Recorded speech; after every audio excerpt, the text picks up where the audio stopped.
So I would like all of you all to welcome yourself and me to this wonderful event of ADMH Healthcare Marketeers Summit and Awards 2021. Let's have a small video.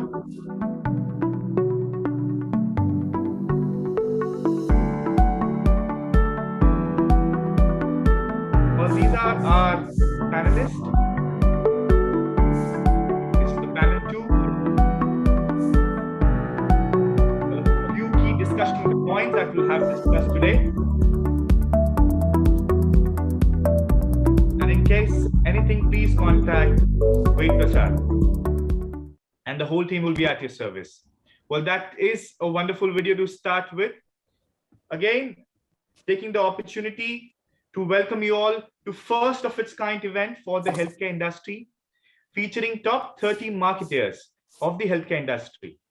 Well, on behalf of ADMH, a community platform for healthcare professionals, I would like to start by wishing you and your families my personal best. Well, both health and safety wise. Not only that, I would like to express my profound gratitude to all doctors, nurses, workers who have been selflessly serving as frontliners during the pandemic. Well, before we start this event, there are a few lines that come to my mind. Winston Churchill once said, "Healthy citizens are the greatest assets to the country." Well, I believe that has changed now. A great healthcare community is the greatest asset that a country could ever have at this time. Well, I'm sure COVID-19 has caused tragic losses to all of us in the industry, business, but the effort that has been taken by every individual has actually made a difference to the economy. Well, to share some good news with you, reports say that we could see a growth rate of 5.8% in 2021. Well, let's capture on it then. Let's make an extraordinary effort to chart a path towards a brighter future through digitalization. Well, I don't need to tell any of you all what digitalization is. Right from the age of 14 to a grandfather of the age of 75 has a cell phone in his hand, and social media has its effects and influencing their minds. The power of digital technology plays an integral role in driving the growth and business success. Well, that is the reason we are here today. ADMH as a community focuses on helping healthcare professionals leverage digitalization for practice and healthcare facilities. Well, with digital and social media, we hope to impact a wider ecosystem comprising of stakeholders, healthcare professionals, healthcare marketers, pharmaceutical companies, healthcare facilities and hospital administrators, and government bodies in India and across. I would like to welcome you to the first summit of its kind, ADMH Healthcare Marketeer Summit and Awards 2021. Today, we would go ahead and celebrate and appreciate the efforts of the choicest brains of the country. Well, the summit represents an opportunity for all of us to inspire the world with a perspective of hope and positivity. Well, just to reiterate, today's key discussion points would be healthcare marketing strategies for brand building in the post-pandemic era, leveraging social media as a content marketing tool in the healthcare industry, insights into successful patient engagement and customer acquisition, understanding the importance of effective brand communication in today's healthcare scenario, and also how healthcare brands can thrive with effective digital marketing. And I'm very certain that this conference is going to be stimulating, rewarding, and meaningful for you.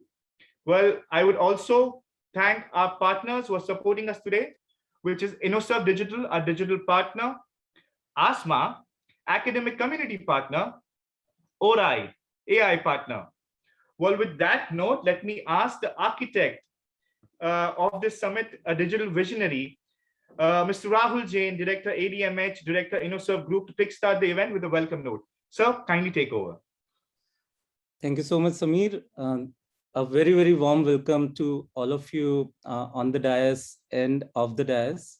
It's a great honor and great pleasure to welcome you all today to ADMH Healthcare Marketers Summit and Awards 2021.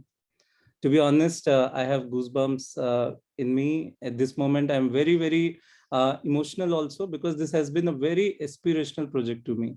As an organization, we run a large practice in healthcare marketing, and we learn and understand how healthcare community is still getting up to the fact that effective utilization of digital strategies, digital marketing, and in fact, reorienting their whole overall marketing engine can actually create tremendous value for the organization, for the community.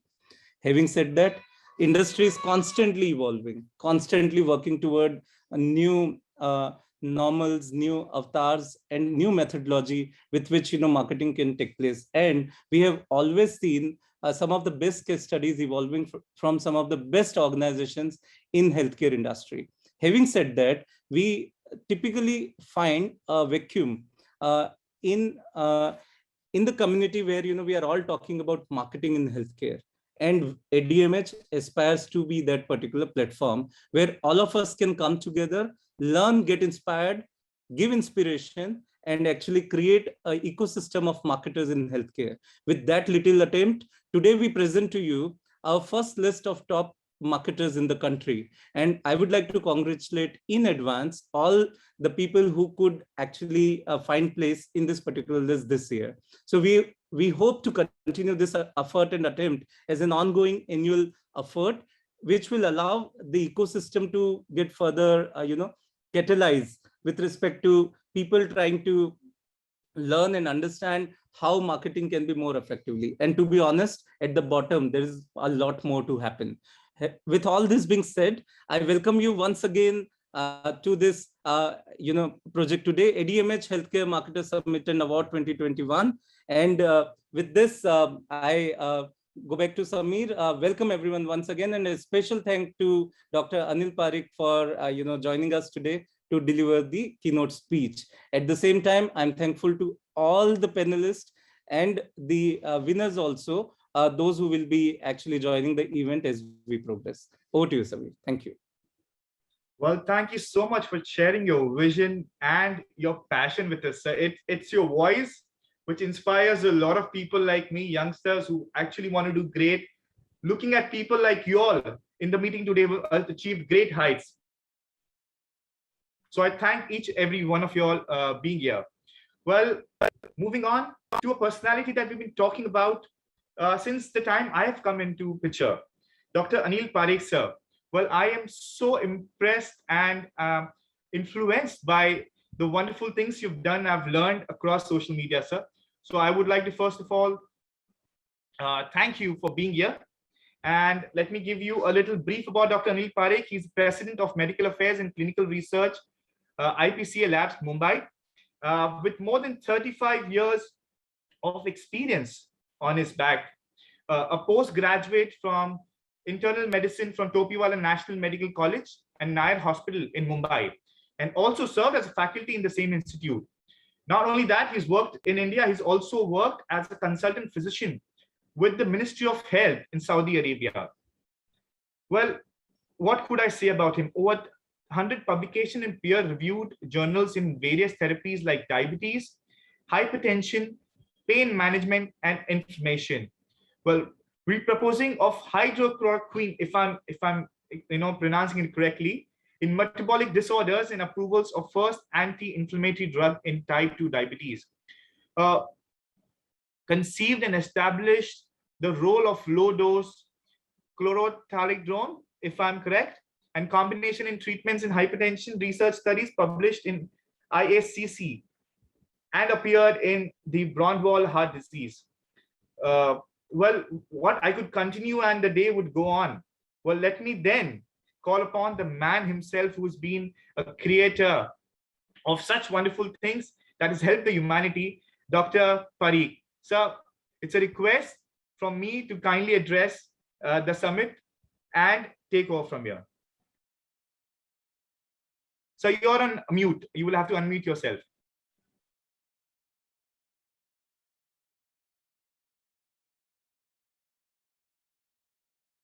So you're still on mute. I'm sorry. Can you hear me now? Yeah, sir. Absolutely okay, fine. Yes. Great. Thank you, Samir, and good afternoon and welcome to all the panelists and the delegates who have joined for the ADMH Healthcare Marketer Summit. And let me first of all thank Rahul, the MD of InnoServe, and the man who conceived all these things to involving me, and let me extend my sincere gratitude to him for giving me this platform to interact with so many people. So see, I'm going to talk about over a period of so many years how I have mostly worked in Indian companies, right from Cipla to Ranbaxy, and now here in IPCA, a long time at IPCA. So what work I have been able to carry out, and just to give you a glimpse of an idea. So straight away, let me, since the time is just very limited, so I would like to straight away go to my presentation, keynote lecture, if you, I think if you permit me.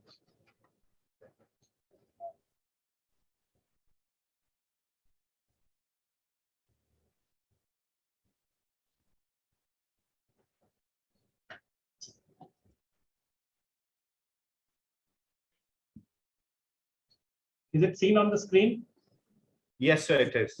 Yes, just full screen. Yeah, it's. Can you see now? Just perfect, sir. Yeah. So I think what I would like to talk about is innovation is very, very important, not only to sustain your market share, but not only for growth, but also to sustain your market share in the market. So, and this is possible only when you launch new products. You can't go on with each product, as this is a marketer summit. Everybody knows that each product has a shelf life, and you need to have new products for growth as well as even for sustaining. So turning basic research, translational medicine is a branch of medicine which is concerned with turning basic research into medicines and treatment. So what we call from bench to bedside, or from the table of a researcher to the patient. So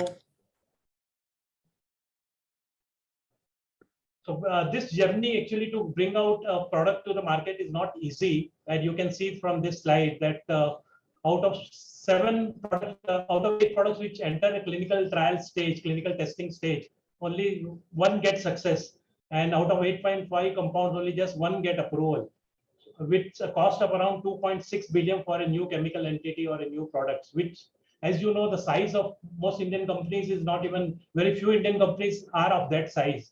Hardly 2-3 Indian companies have this size of 2.6 billion. So it is not beyond the means of most Indian companies. So how Indian companies can travel this road of bringing out new products and innovative products? That's what is the discussion here. So this is what is our model, which I say, when medical affairs and clinical research department, you need to have insight of the disease as well as insight of the therapy or drugs which are used for that disease. So when you have only knowledge of disease, you won't be able to carry out the innovation cycle. You should have when you have insight of only the drugs, that is not complete. So you need to have the insight of disease as well as drugs which are used, or therapy which is used in that disease. And then you think, where is the therapy gap, or where is the gap in the management which can benefit the patient. And then you devise your innovation around that. You have a therapeutic rationale, then you have your own hypothesis of your innovation which you have carried out, and then you explore that hypothesis by doing clinical study or clinical trial. You generate the data and seek regulatory approval, and then subsequently you market that product. So important thing is to identify therapy gaps. That's the message here which I wanted to give. So I will just discuss 4 examples over the years, which 4 significant examples which have made a difference to IPCA, and they have made a difference to disease management as well, which I'll be just talking in very brief. So first is, when I joined IPCA, I was asked to work on an non-steroidal anti-inflammatory drug, or a pain drug which is helpful to relieve pain. So this therapy gaps, there was a therapy gap in the safety of these non-steroidal anti-inflammatory drugs, and this gap was fulfilled by a drug which was not there in India at that time, called as aceclofenac. So this drug is now, has a combination, this drug and its combinations in pain management, they have displaced Voveron, which is diclofenac, which was there for last more than 35 years. And this new drug then displaced that, and it is now currently the largest selling oral NSAID in the country. And every other company is marketing this. India is a market of branded generics. So every other Indian company, is marketing this product, including MNCs, which are based in India, like Pfizer and Glaxo. They also marketed this product, aceclofenac. So this is the first example which I would like to give. Second is a drug called as chlorthalidone, which is an anti-hypertensive drug and used in the management of hypertension. So this drug was I used is as a resident, in Nair Hospital as a resident medical officer in the 1980s. Then this drug disappeared from the market. Now this drug is, replacing hydrochlorothiazide, which is a very popular antihypertensive. So chlorthalidone is replacing, hydrochlorothiazide, and the drug is now very widely used, and it is part of the hypertension guidelines of various countries as well. So this is the second example how a drug which was, disappeared from the market is again brought back with a new dosage. So that's the second part which I am going to just briefly tell to you. Third is, diabetes is not only a disorder of, metabolism where glucose is elevated, blood sugars are elevated. It's now considered as a chronic inflammation. So this is now accepted that there is a chronic inflammation in diabetes and cardiovascular disease, atherosclerosis. But this is the first anti-inflammatory drug approved in the treatment of type 2 diabetes. So that's from India. Then lastly, we are working now. All these three innovations are already in the market. The last innovation is in the making, where we have a proof of concept where a drug, which is a derivative of clopidogrel, is a very widely used antiplatelet drug. When you have myocardial infarction or heart attacks or stroke, there is a thrombosis process going on, blood clotting happening inside the coronary arteries or a cerebrovascular artery. So you have to prevent this, clotting from occurring, and that's why the drug like aspirin and clopidogrel, which are very widely used. So clopidogrel has certain limitations in certain individuals. So this innovation, what we are thinking, it will be able to take care of that, limitation of clopidogrel. So these are, four notable, innovations which I wanted to discuss, and how Indian companies can work on these things. So this is, all of you were maybe, some of you may be familiar with, Merck Shock and MSD, Merck company, which came out with a highly selective COX-2 inhibitor called as rofecoxib. So this rofecoxib, this was the innovation from the MNC to, conventional NSAIDs like diclofenac, ibuprofen. They, inhibit both COX-1 and COX-2. When you inhibit COX-1, you get gastrointestinal side effects like gastritis, peptic ulcer. So MNCs, they, inhibit only COX-2 so that only pain part is affected. And then this was proven by phase 3 in the phase 3 trial, Vigor study by Merck. However, what was surprisingly, the GI adverse events were less with the new drug, highly selective COX-2 or COX-2 inhibitor, but myocardial infarction rate increased in the rofecoxib arm compared to naproxen. And this is what was, the disturbing part. So you can see here the curve. With naproxen, the number of episodes of myocardial infarction or heart attacks are less. With rofecoxib, they increase. So GI safety is coming at the cost of cardiovascular safety. So when you are, non-selective, you have GI side effects. When you are highly selective, you get heart attacks. So, the answer is to be, not highly selective towards COX-2 and not, leaving COX-1 unopposed. So you need to have a balanced cyclooxygenase inhibition. And we came out that there was one drug, aceclofenac, which was, balanced COX inhibition. And that drug had lesser, these side effects, both GI side effects were less as well as cardiac side effects were less. And subsequently, so we carried out with this drug. Subsequently, Merck had to withdraw this drug, Vioxx. The drug's name is Vioxx, rofecoxib. And this withdrawal was, this gap in the market was, taken over by this drug aceclofenac, and IPCA IPCA has taken the lead in carrying out this. This is a study which is published where the first drug approval.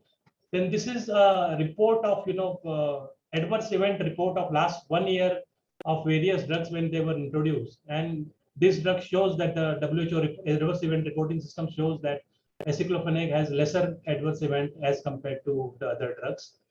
And then this is a study which again shows the safety of the NSAID.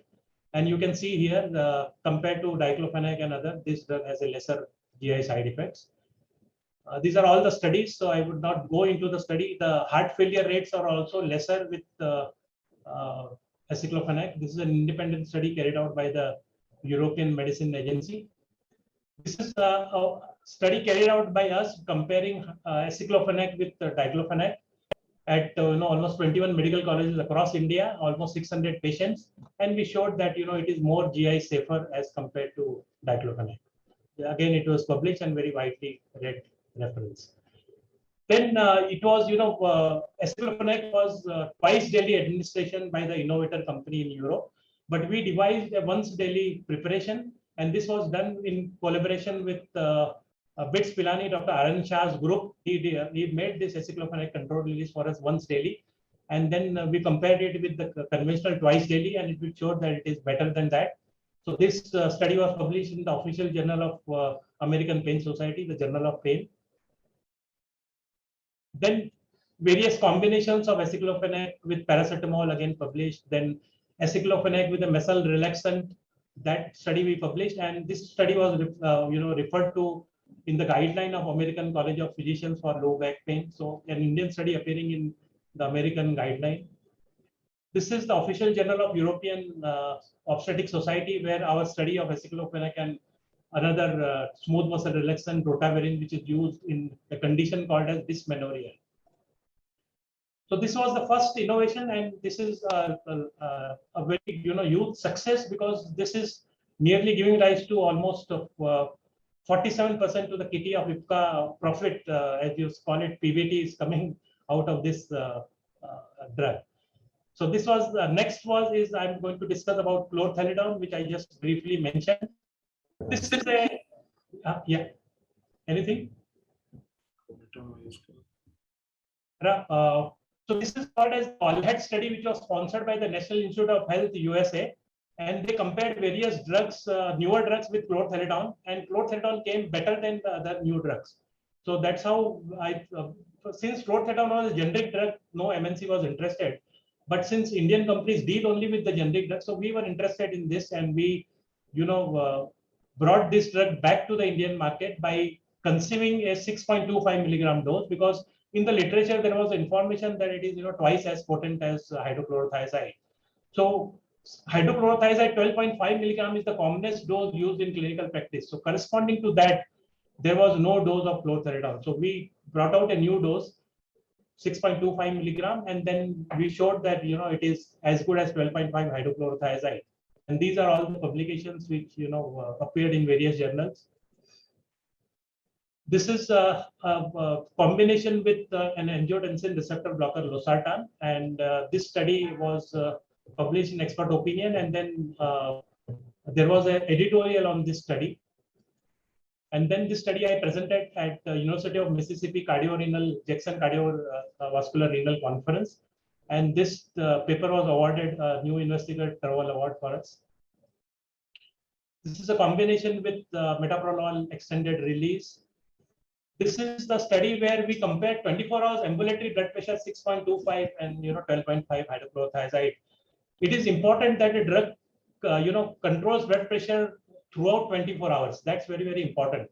So chlorthalidone controls the blood pressure throughout 24 hours, while hydrochlorothiazide, its effect goes off after 10 p.m. in the night. And this study has also been referred to in the Canada's hypertension 2017 guideline, and Indian study referred there. Then editorial on our journal, where the editorialist said that time to kick the habit of using hydrochlorothiazide. So a strong editorial was there in the journal. We received clinical and research excellence award at Boston for this study. Among all the multinationals, Indian company won the award. This is the study appeared extensively in 2 chapters of the leading textbook of cardiology, Braunwald's heart disease, various other publications. So this is the second. The third is the diabetes and inflammation link. This is a Time magazine where inflammation story has been covered in the Time magazine. Various the journals, they say that chronic inflammation plays a very important role in progression of diabetes and complications of diabetes. But this is a background where patients of rheumatoid arthritis were prospectively followed up for 22 years by University of Pittsburgh, and they showed that rheumatoid patients who take hydroxychloroquine for 4 years or more, their risk of developing diabetes is almost 80% reduced. So this was very interesting for us. But so we did a phase 3 clinical trials and got hydroxychloroquine compared to standard therapy of pioglitazone, and then this, based on our study, then this drug was approved as a third step therapy after metformin and sulfonylurea. And this story was covered in the widely read international pharmaceutical magazine Script Intelligence, that IPCA has received the first approval for hydroxychloroquine. So it is a repurposing of hydroxychloroquine from rheumatoid arthritis to type 2 diabetes. So lipid also is lowered by this drug. That is what this study shows. Then when you use statins for to reduce the risk of cardiovascular disease, there is a risk of type 2 diabetes, which is what this study shows.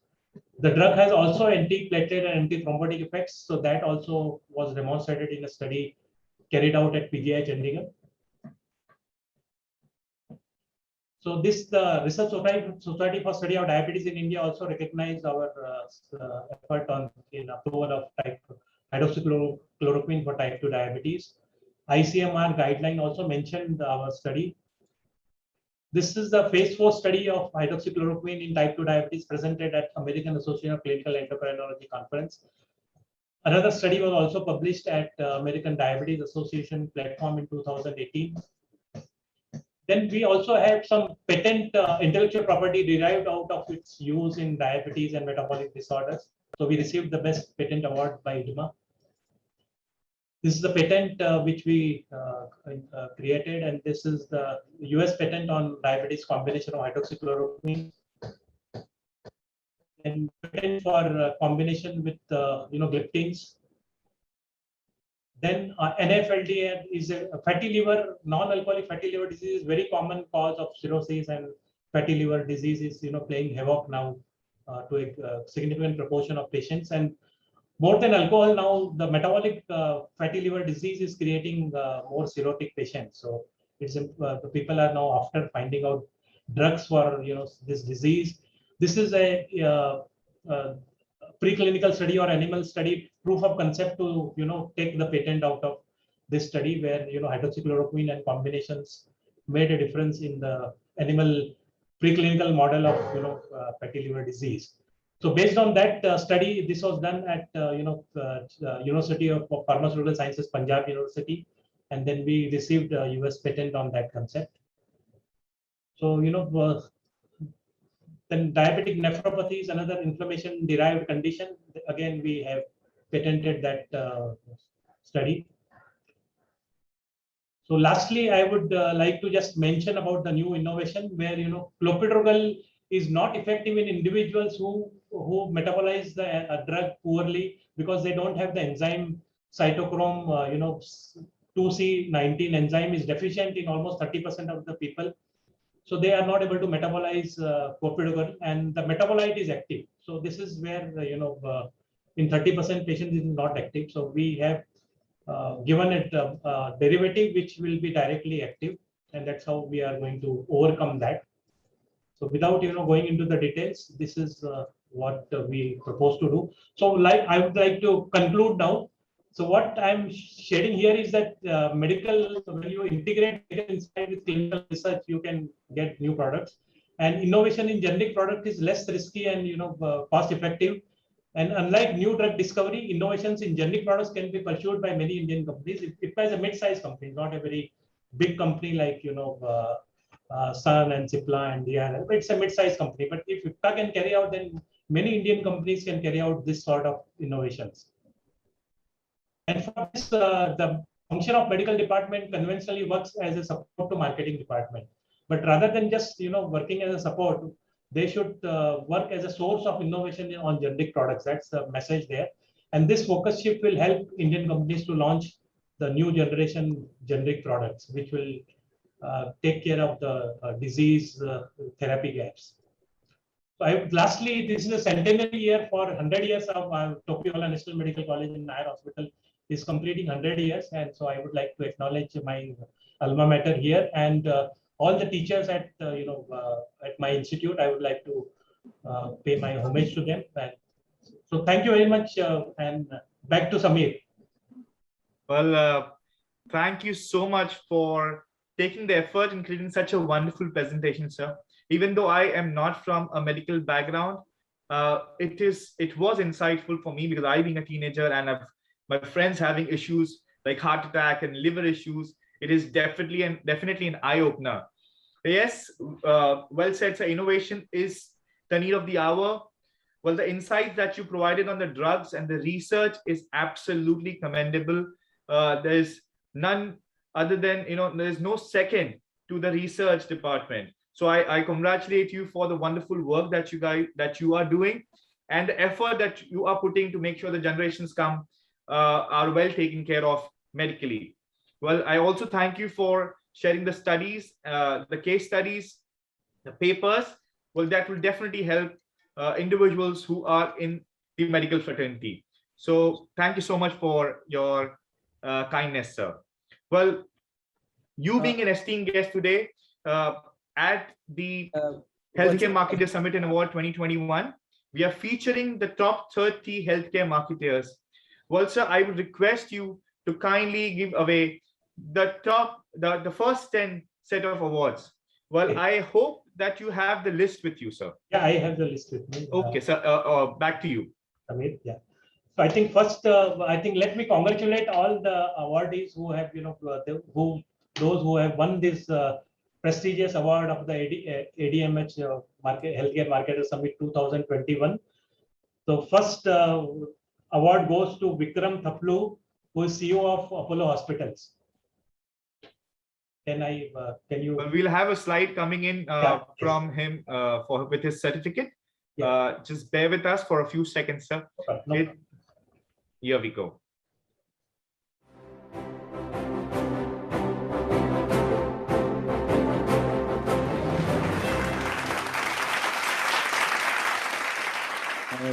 Tanjeet's slide is not visible. Just a moment.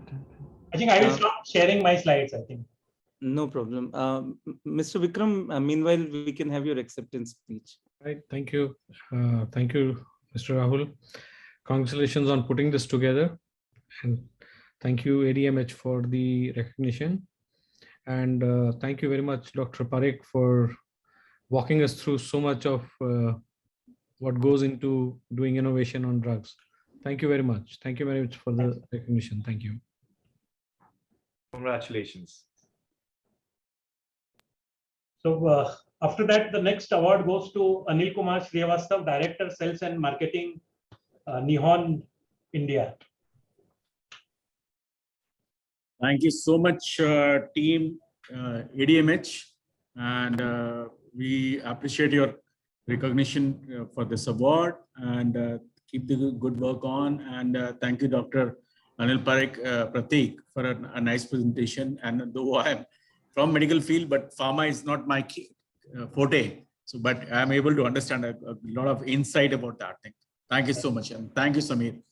Thank you, sir. Your congratulations. Thank you. Well, a big round of applause. We're missing the audio. Next, I would like to call Vivek Tiwari, founder and CEO of Medica Bazaar. Mr. Vivek Tiwari, next awardee.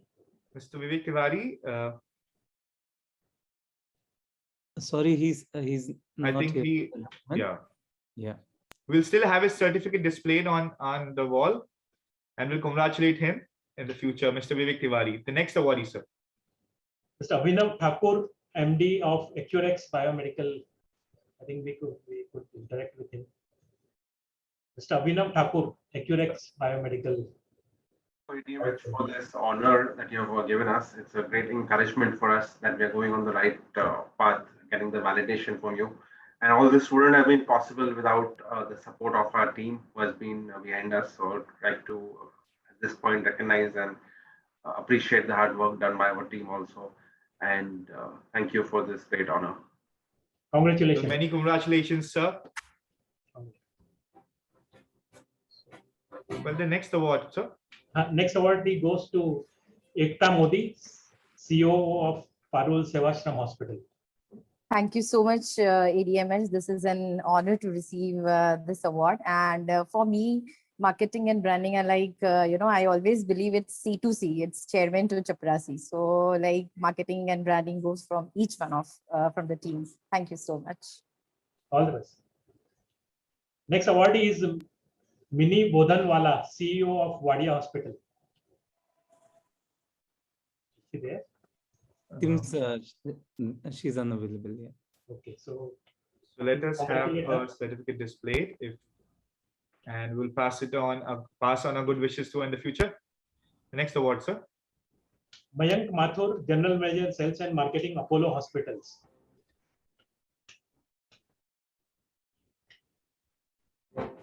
Missing him as well. So let's congratulate Mr. Mathur. He's not here with us. We'll give him our best wishes. Next award is Joy Chakravarti, Chief Operating Officer, Hinduja Hospital.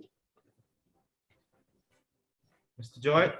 Joy, you will have to unmute yourself, sir. Good evening, and I want to thank ADMH for giving this recognition, and it is my great pleasure to be part of this and conducting many webinars with this group, and thanks to Dr. Ved. Thank you. Congratulations, sir. Next award is Dr. Sunita Setia, Marketing Manager, Wipro GE. Dr. Sunita Setia. Thank you so much, ADMH and INUSA, for this category and this set of awards. Digital marketing, I think, is one of the growing segments in healthcare space, and you've recognized us for that. So thank you so much. Congratulations to you, Dr. Setia. Next is Nikhil Bhatia, again from the same company, Wipro GE.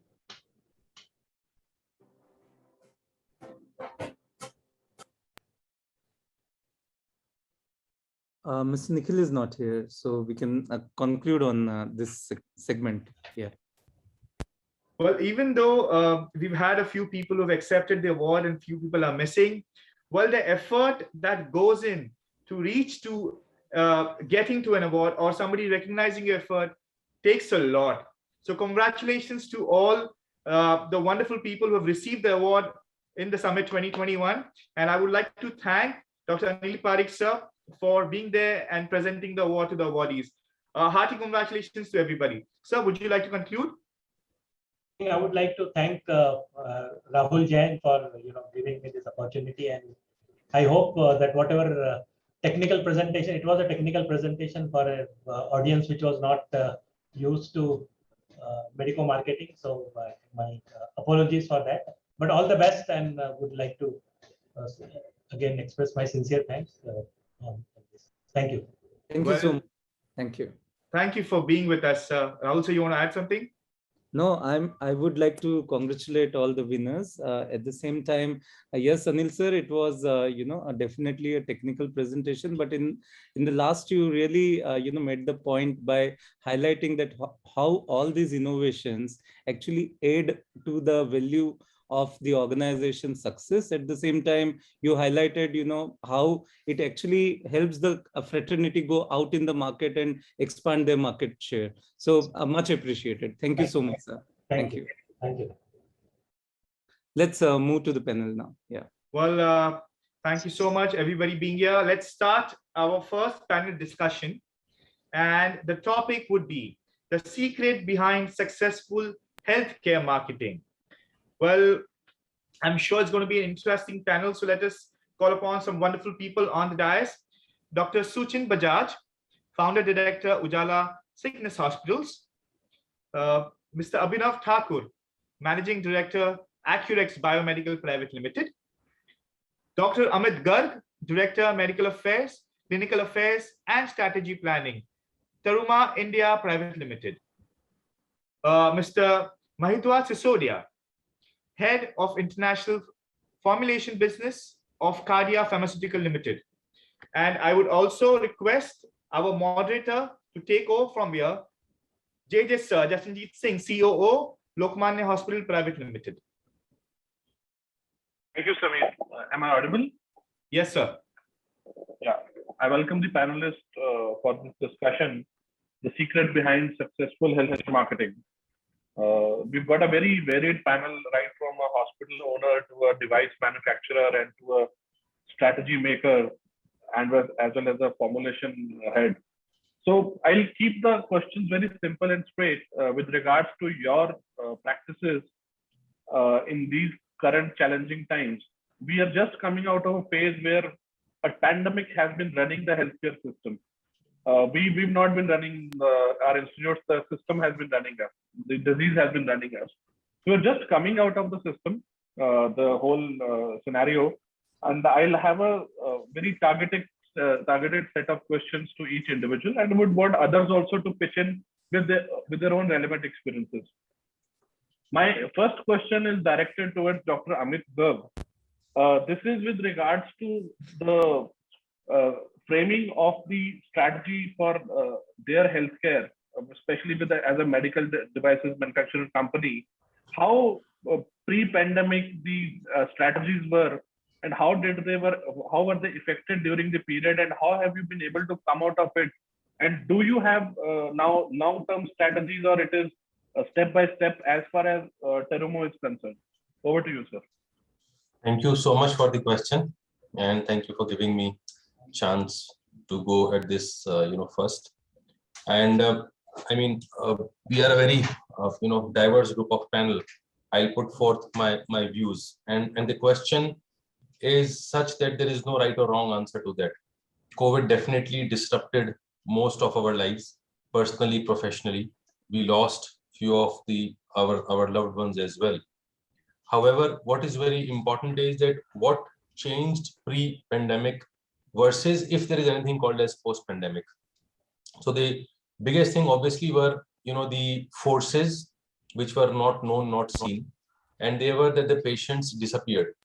A big data set says that when we talk about myocardial infarction, then which is MI. So there is a huge paper which got published, which is called as the missing case of MI. That means where were those patients who were getting heart attacks? Why were the cath labs empty even when the emergency services were running, right? And were the patients dying at home without telling anyone, or they were able to treat themselves medically?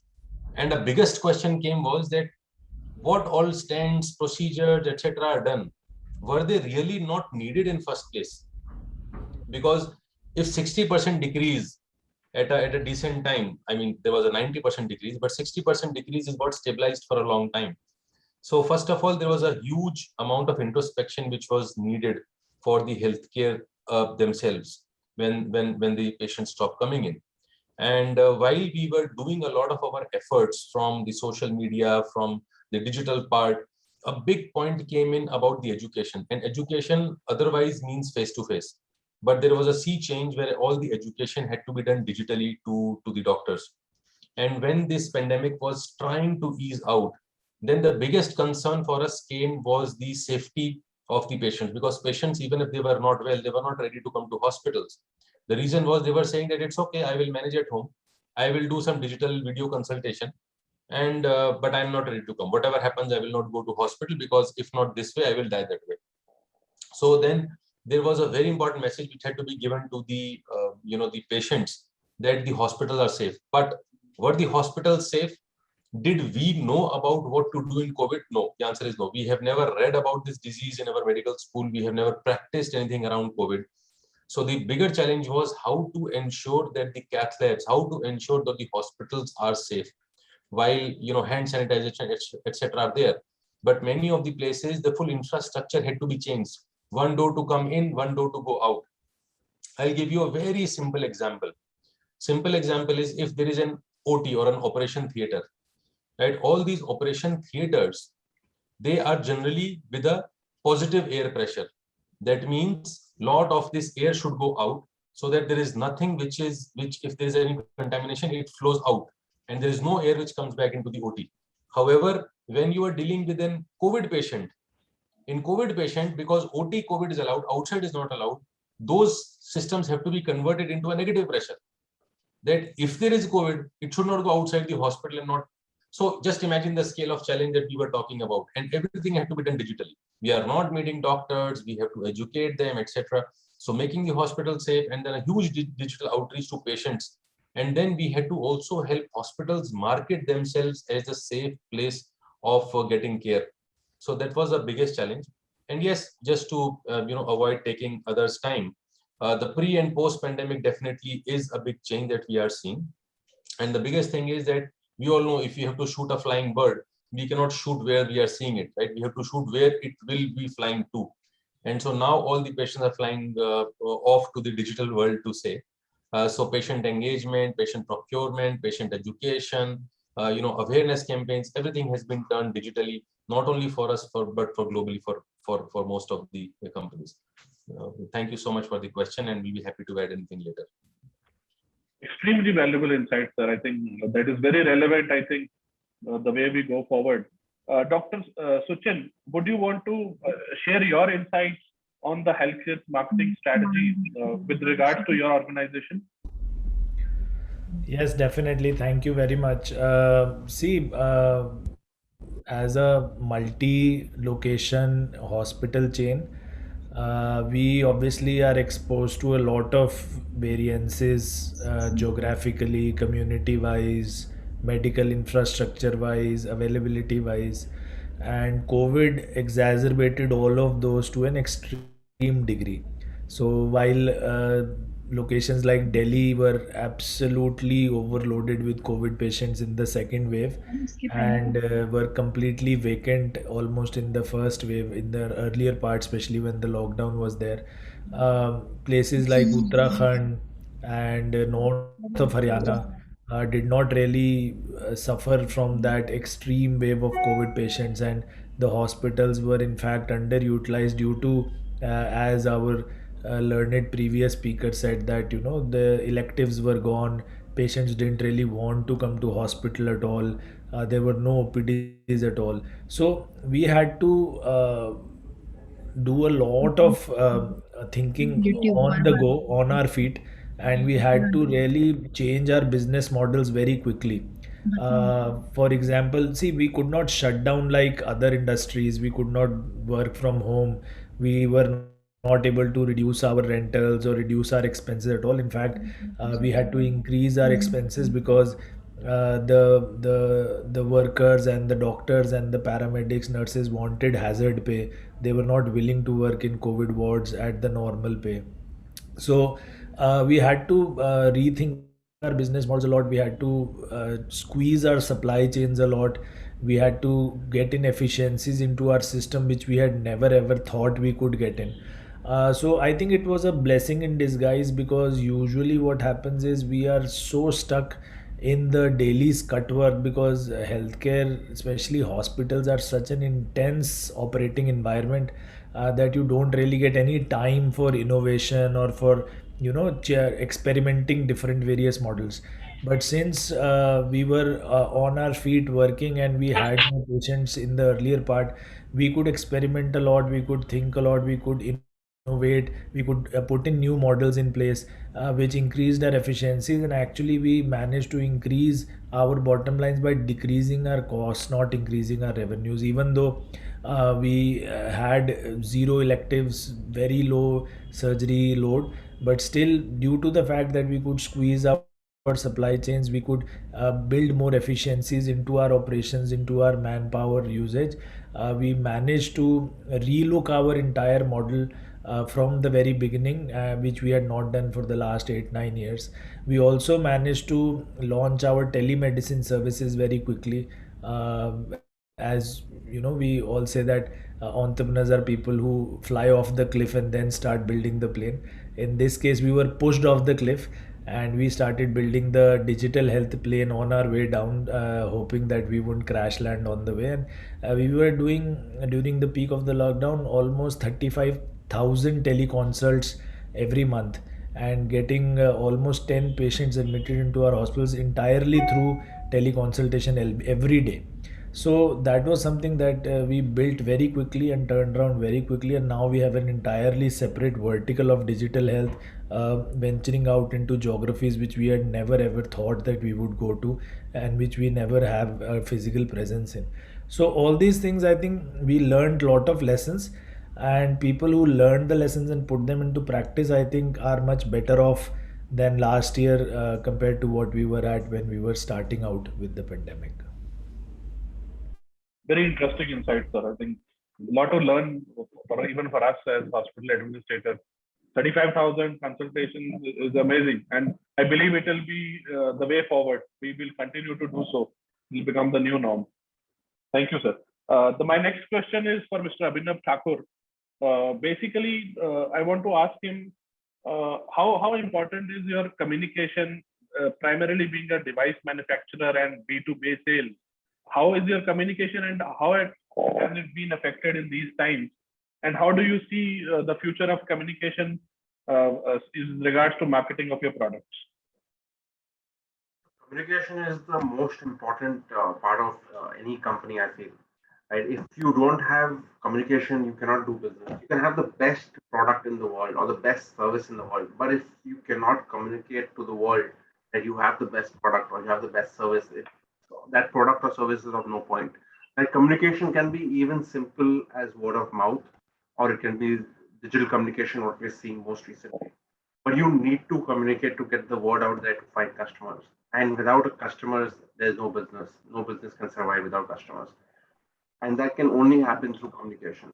So communication plays the most crucial role in any industry, and especially in the healthcare industry, where trust is a very important part.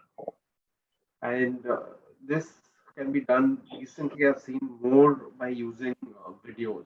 Videos are going to be the future of communication, right? Because when you send out a message which goes through manually or it goes through person to person, there can be changes. What you actually want to tell, and something else will go ahead. Like, we have heard of the game of Chinese whispers, where you give one message, and by the time the other person gets it, the message has completely changed. So I feel videos is a great way to communicate, to standardize your message so that the same message goes out. And what I call about the 5 W's and the 1 H of communication. Any of the communication should always cover the 5 W's and the 1 H. The 5 W's are who you want to communicate to, what you want to communicate, where you want to communicate, why you want to communicate, and the H is how you want to communicate. If you cover these 5 W's and 1 H, you will have a sunset, complete communication message towards your target audience, your customers.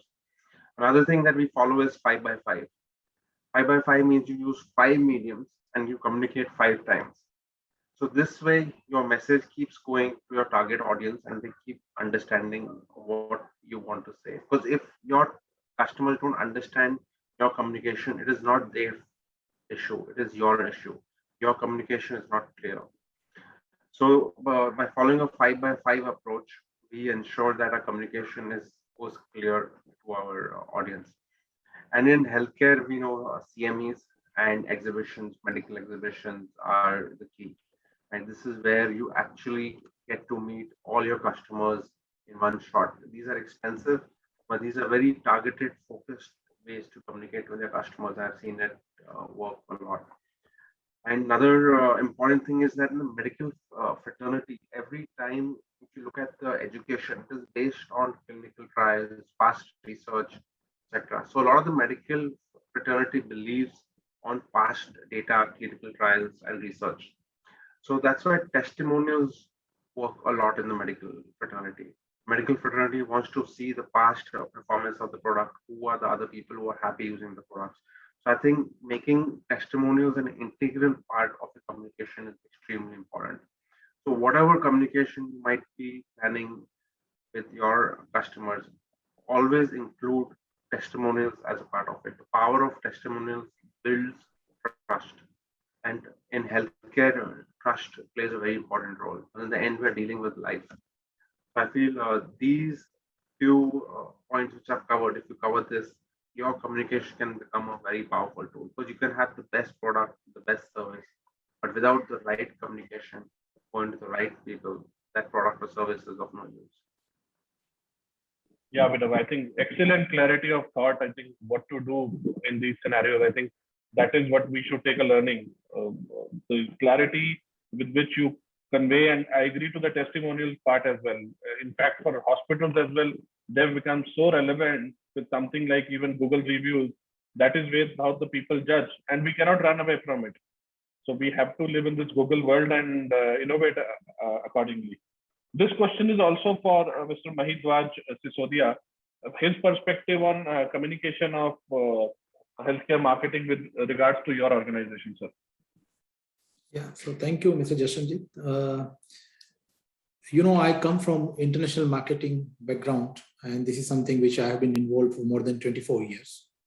And last 1.5 years has been unique in itself, because we always used to say in this particular arena where I work, is that if you have to do something, whether it's about B2B or B2C segment of your market, you need to be personally there. But it has been 1.5 years of my life that I have never traveled outside India in last 24 years. And probably I'll be starting next. But so the first and foremost thing which has came out about the communication has been about the adaptation. How do we adapt ourselves fast so that we remain relevant to the market? And it was the time when everybody was looking up to us to remain active and continue to provide what we have been providing all these years. So we definitely were compelled to think quickly, to find ways and means to work on both the segments. When I say B2C, because we have our presence in a number of countries through our offices, through our teams out there, and B2B where we work with through our partners. So we continue to innovate in the way we approach to the market, the way we communicate to the market. Digitization was one area where we have got a lot more active as compared to what we were doing earlier. And I'm sure all of you know that when it comes to healthcare industry or the pharma industry, we were the laggards in terms of digitization. In fact, it was very surprising factor for many people. All of us, we were talking about it, but for some reason it did not happen the way it happened in other industries. In fact, if you go into 2015, this was one of the lowest ranked industry as far as the digitization is concerned. But, as they say, there's something called blessing in disguise, something comes good out of difficult situation. And the way digitization has really progressed during this period, it has been tremendous. And not only are you talking about, connecting with your end customers, connecting with your stakeholders, but also about the way you have been facilitating those stakeholders in their operations and their deliveries has been tremendous. I have never seen, and we work in, the most developed parts of the world as well as the more developing nations and the least developed countries. I have never seen we as part of healthcare industry worked and facilitated in such a way as we have done during this period. So when it comes about how do we help the medical professionals to minimize their waiting period for the patients, how do we sequence it properly?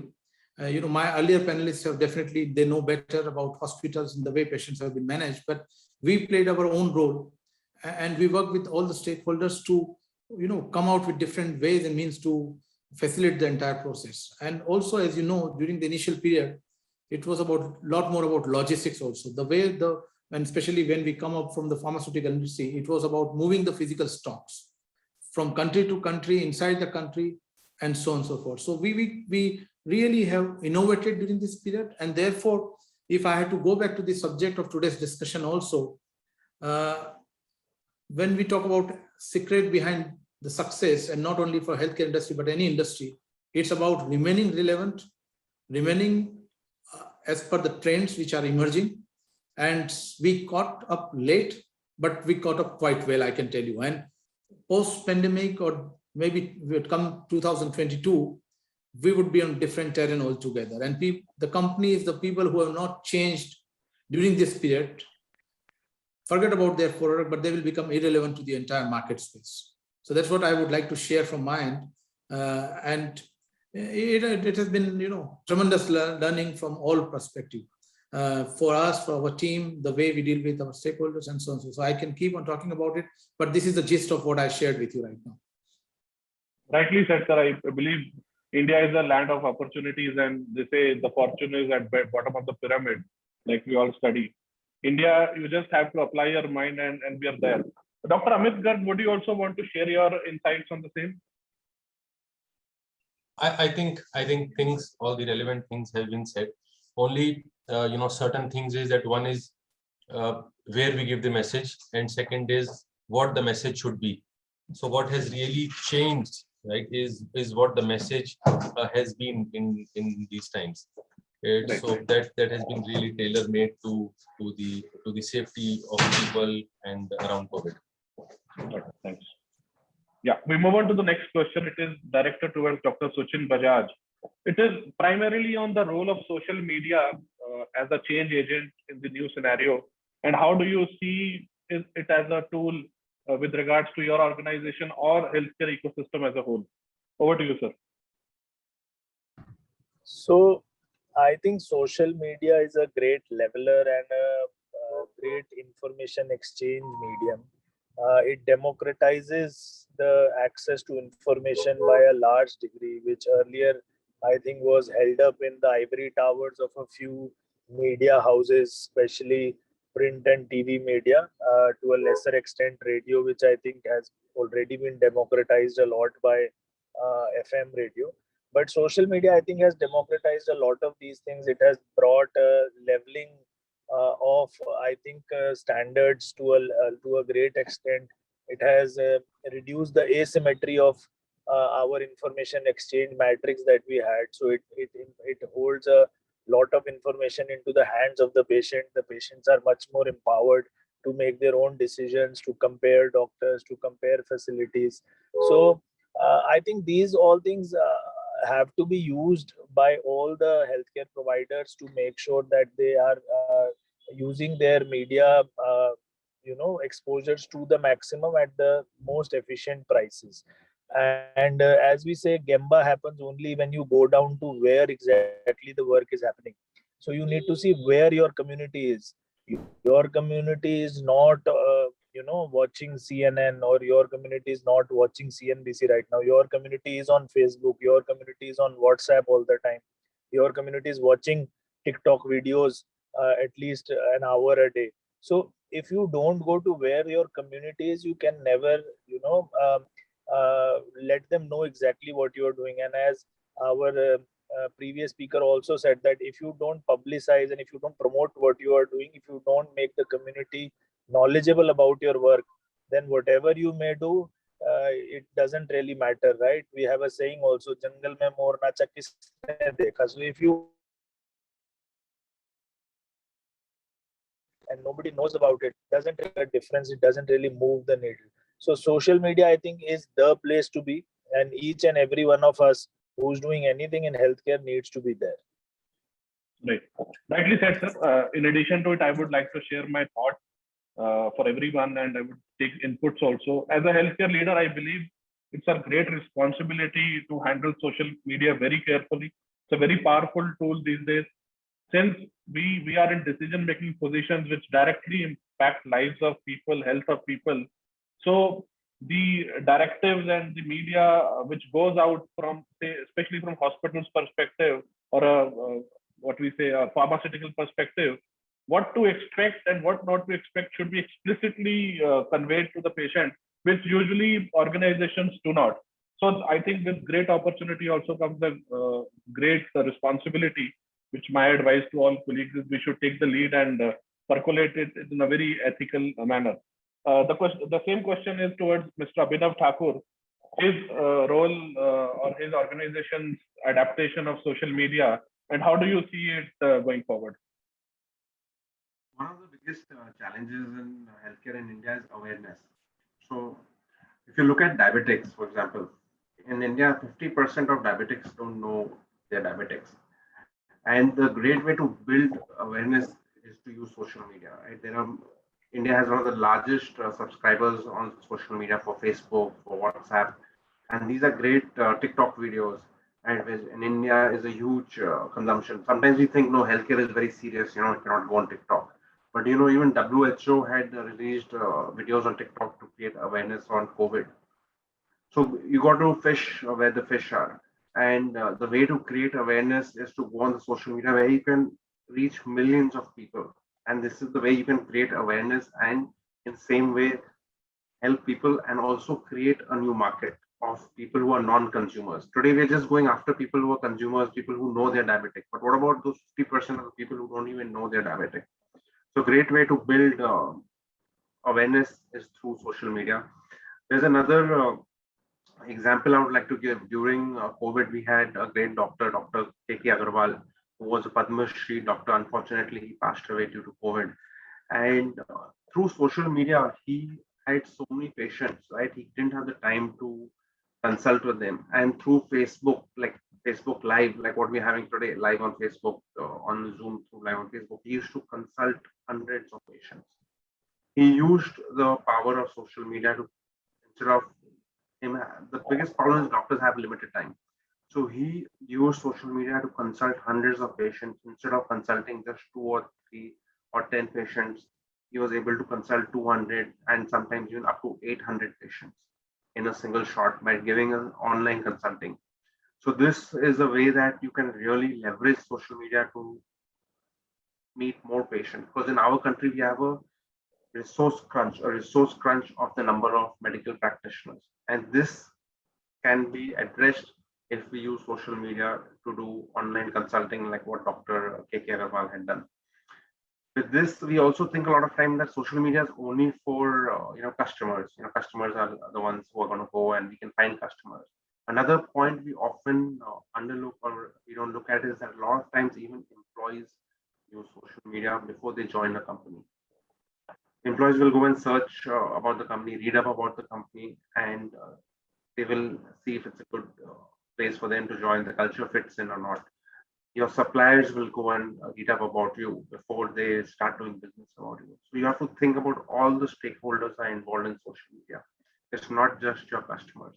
And you have to have that holistic view, and then you can really get the true benefits out of social media. A lot of times I've asked in interviews, why do you want to join our company? And a lot of times the answer comes, especially from the newer generation, is that because we have read a lot about your company online, the Google reviews are really good, the Glassdoor reviews are good, the culture of the company seems nice, that's why we're interested in joining. So there's another side that might get overlooked. We can look at it as a holistic view, as a 360 degree, and that's where you can get the real benefit of social media. I've really started to admire your clarity of thought on it. Mr. Mahidhwaj, would you share your perspective on social media and how has Cadila adopted it for its customers or even B2B or B2C? Yeah. So, as previous speakers have spoken about the way the trends have been there and the way there have been increased usage on the social media platforms, so much so that nowadays we are talking about digital toxicity, but we will talk about how social media has really gone into the lives of the people. It has helped us to first create the awareness among the common people about medical conditions, and not only the medical conditions, also about the well-being. So prevention part of the health also has become quite important, and many of our products and most of the companies also have the products in the space which is about prevention, about supplementation, nutraceutical, etc. So a lot of work has been done on that particular side of the business. The second has been about disseminating more information so they become much more aware, first to prevent again, and if in case they are affected, then how to get they themselves get cured. Also, many of the products which are basically OTC side of the business, we have been able to take them forward to the end customers very quickly. And companies like us who have been operating in more than 100 countries, it becomes quite easy in terms of logistics, in terms of communication, except for the language part, which we need to definitely take care of, to take these messages to the end customers. So according to me, it has done good to most of the time, except for certain places where it has been used in the negative way. Also, we have worked with our trade partners, which are pharmacy chains or the trade partners who have already been trying to communicate and have a communication directly with the consumers. Also, we have collaborated with them to take it forward. And thirdly, we have worked with different medical associations across the geographies, different parts of the world, in their efforts to connect the medical fraternity well during this time. And most of these communications have been through the social media platform. So either it's been dedicated platform which has been created for certain purposes, or it has been about their general communication. Also, we have events like scientific innovation events, which we used to do in physical form in number of countries, but again, they used to be limited. Digitization has helped us to increase our reach by going to more countries and connecting with more number of people, irrespective of their location. Because when we are talking about certain country, we are not talking about one town, two towns, we are talking about multiple towns, and especially the remote areas where it's difficult to reach physically all the time. So this is the way social media has been really helpful. And I'm sure we have more to see in coming days, much more use of it, much more targeted use of it. And it's going to be different time in coming years. Rightly said, sir. Digitization has actually led to creation of such a big data trail, and there have been organizations who have taken it to their advantage, and technologies like blockchain and all, they have made huge inroads. Thanks to social media, I think that is one of the positive impacts it has created. Dr. Amit, would request your insights as far as Terumo is concerned. How do you see the role of the same?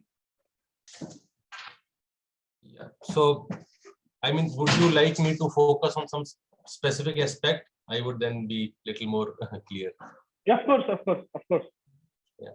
So please, can you repeat what special aspect would you like me to tell about? No, in sense that your organization, how it has adopted social media as an agent of change, and how do you see it going forward? Yes. So that's what broadly I mentioned earlier. Like the social media has become one of our prime pillars of communication now. And so much so that we have got huge educational activities. We have started creating our handles, which are much more active now. We have started creating small video bites of the programs that we are doing. We have started reaching trainers, trainees, both on social media. We've started enabling hospitals and doctors to reach to the right set of patients in social media. We've started, we are now contemplating to start a special channel and outreach even for the patients to guide them. And not only social media, actually social media is just a kind of a small place, right? It is a full digital mode, and also a lot of AI enabled tools that are there with us. Intelligent tools, I should not say AI, it might be a overkill for that word, but very good machine learned tools which are there with us, which we are exploring to say that yes, which is the kind of patient, where that patient should go to. Giving a classical example, a small case in point. If a person has to undergo a stent deployment, right? During the journey, the patient will have around 16 people touching him or her. But in COVID times, we also heard that there are not so many people which are there in the cath lab or in the post-op. But more important is that, do you want a person to get so much exposed? Both ways, right? The caregiver as well as the patient. So a simple educational technique, which can just mean that a safer discharge or an early discharge itself can decrease from 16 to 12. And it has been proven in Latin America and US that you can even do away with a patient with 6 people touching that person. Just imagine if in case there is a positive case, then just imagine that how much of people you can, or how much of a cross contamination you can really prevent. And also when you talk about the safer discharges, there are certain products.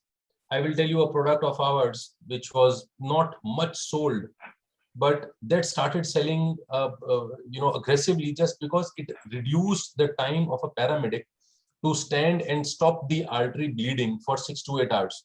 Otherwise, around 6 hours, you have to pressurize on that particular artery. And now with this device, it's just within 20 to 30 minutes, patient can be mobile. So educating, repositioning your right product, reaching to the right set of customers, and also directing them. For example, sometimes we are also saying that you might not need this kind of a surgery, but for that, what you earlier had to go visit doctor. We never thought that a doctor can be seen in two-dimensional. We never thought about that. We said that is the most empathetic and considerate, interaction that you would like to have, and nobody will be happy with a 2D. Times change overnight. The times change. So communication, product strategies, right? Where you should be, you should be selling, all those things. And also government is helping a lot about not only the digital effort, but in general with the GEM portal, etc., where your products can be sold online with definitely, Make in India products. So all those things have kind of catapulted us to probably 10, 20 years ahead of what we were in the curve. Very rightly said, sir. This has been a blessing in disguise in sorts as far as digitization of our industry is concerned. Exactly, it would be catapulted. Moving forward to the next question, it is for Mr. Mahidhwaj Sisodia. Wanted to hear your insights, sir, on the role of analytics and tracking of the whole data trail which has been created, and how is it an essential tool these days for you to manage such huge assignments? Yeah. So we have been using it, but as I told you, like this particular aspect of our activities has really gone up. So it's about again engagement with our stakeholders in terms of medical professionals, in terms of the trade partners. They really helped us well, and also on the logistics part of it. So all in all, from what we used to be a few years back, today we are on different platform. We have been using the technologies, we have been using the analytic tools to the extent which we have never used. And this has really given us, first of all, better visibility, the way the trends are emerging, the way our stakeholders are moving, and also the way we can facilitate the entire value chain, which is starting from manufacturing to delivering product to make it available in the right time, to work jointly with the medical professional by keeping them updated through different means which have been time-tested tools, including the continual medical education and so on and so forth. So, it would not be too much to say that this has become an integral part of our entire value chain process, our entire systems. And we see, as I told you, in coming years, we see much more productive role to play. Thank you, sir. Abhinav, can you throw some light on the analytical tools which you've been using to keep a track on what's happening? So in the new economy, data is the new oil. That's what Mukesh Ambani said. And it's something. Abhinav, your voice is a bit low. Can you hear me now? Yes. I'm audible. So in the new economy, data is the new oil, right? So the data has all the feedback that you require. It was so difficult to get feedback earlier from customers, right? You have to have feedback forms, and then you get the feedback forms, you analyze them, and a lot of time goes away. And by the time you get the real feedback and it comes into a report format, it might even not be what the customer has given the feedback. But today with analytics available with Google My Business, simple software, nothing very complicated, which any clinic, any hospital, or any device company can do it easily. You can get analytics on how many customers are giving you feedback, what is the ratings you're getting, and you can also ask customers easily to give you feedback through Google reviews, and Glassdoor reviews are also there. So there are a lot of these tools which give you these MISs automatically. On every week, you'll get an email into your inbox. What is your ratings? How has it gone up? What are the new feedbacks which are given? What are the popular feedbacks? How many feedbacks have the same keywords repeated?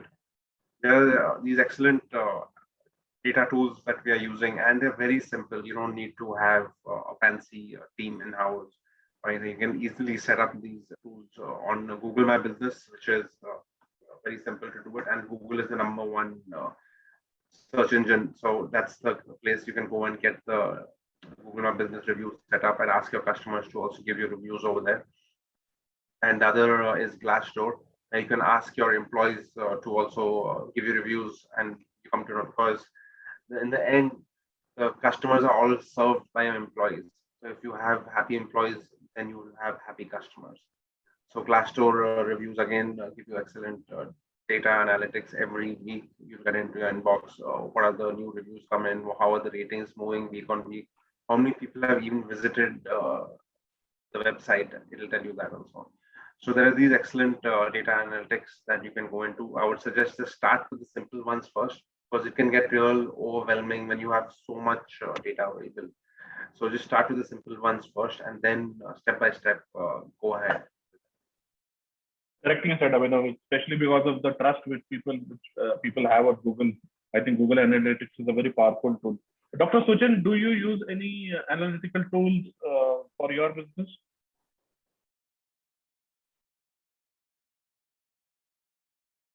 I believe Dr. Shuchin was traveling. The same question is for Dr. Amit. Yes, so these days, this data box, GA, Google Analytics, all these are pretty standard tools that, we can't live without. And especially if you have any of the online properties, like we have one of the websites, Terumo India, skilllab.com. So if any campaign measurement, I think that's become very critical, because even in the A/B testing stage, we have to really understand well that whether the message is right, or our positioning is right, or where we are messaging, putting the messages are right. So yes, a lot of tools, are needed. Earlier, we had a very small team we were handling. Now recently, we are hiring somebody dedicated and more, I would say, professional to do that part. But GA and data box is very basic, where they integrate everything into one, and they just help us with those tools. Thanks. Rightly said. I think that's an interesting thing which has happened is all organizations have developed a digital media cell, and you have dedicated people looking after it, because we understand, recognize the importance of the same. Dr. Shuchin, are you back with us, sir? Yes, I'm here. Yeah, wanted your insights on the same, sir. So if I heard right, do you want me to talk about the analytical tools? Correct. Any kind of analytic tools as a hospital owner do you use, and how does it help you? Correct. So see, we use a variety of multiple of analytical tools, right from a simple phone call to get the feedback of a patient, to using all sorts of software solutions, from as basic as Excel to our own HMS to SAPs that we have in all our hospitals. We have data of almost 1 million patients with us right now, that we have treated. Million chronic patients. Acute patients are different, but we have a data of more than 1 million chronic patients that we mine almost on a daily basis to see how much diabetics we are treating, what controls we are getting, how much hypertensives are progressing on to heart disease or renal dysfunctions later on.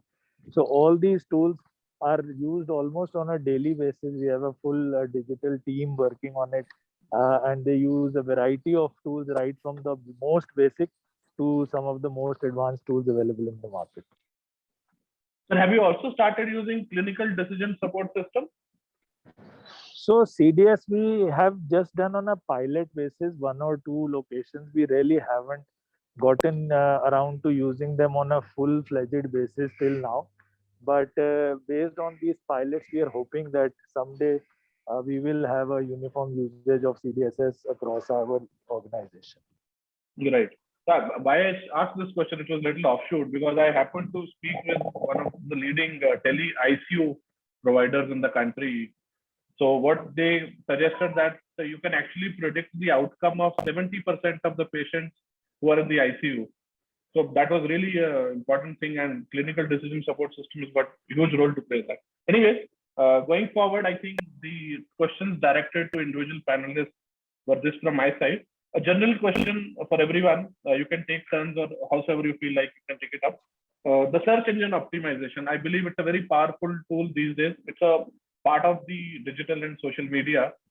Say, if I were a hospital, I will say I'm a center for excellence in, say, orthopedics.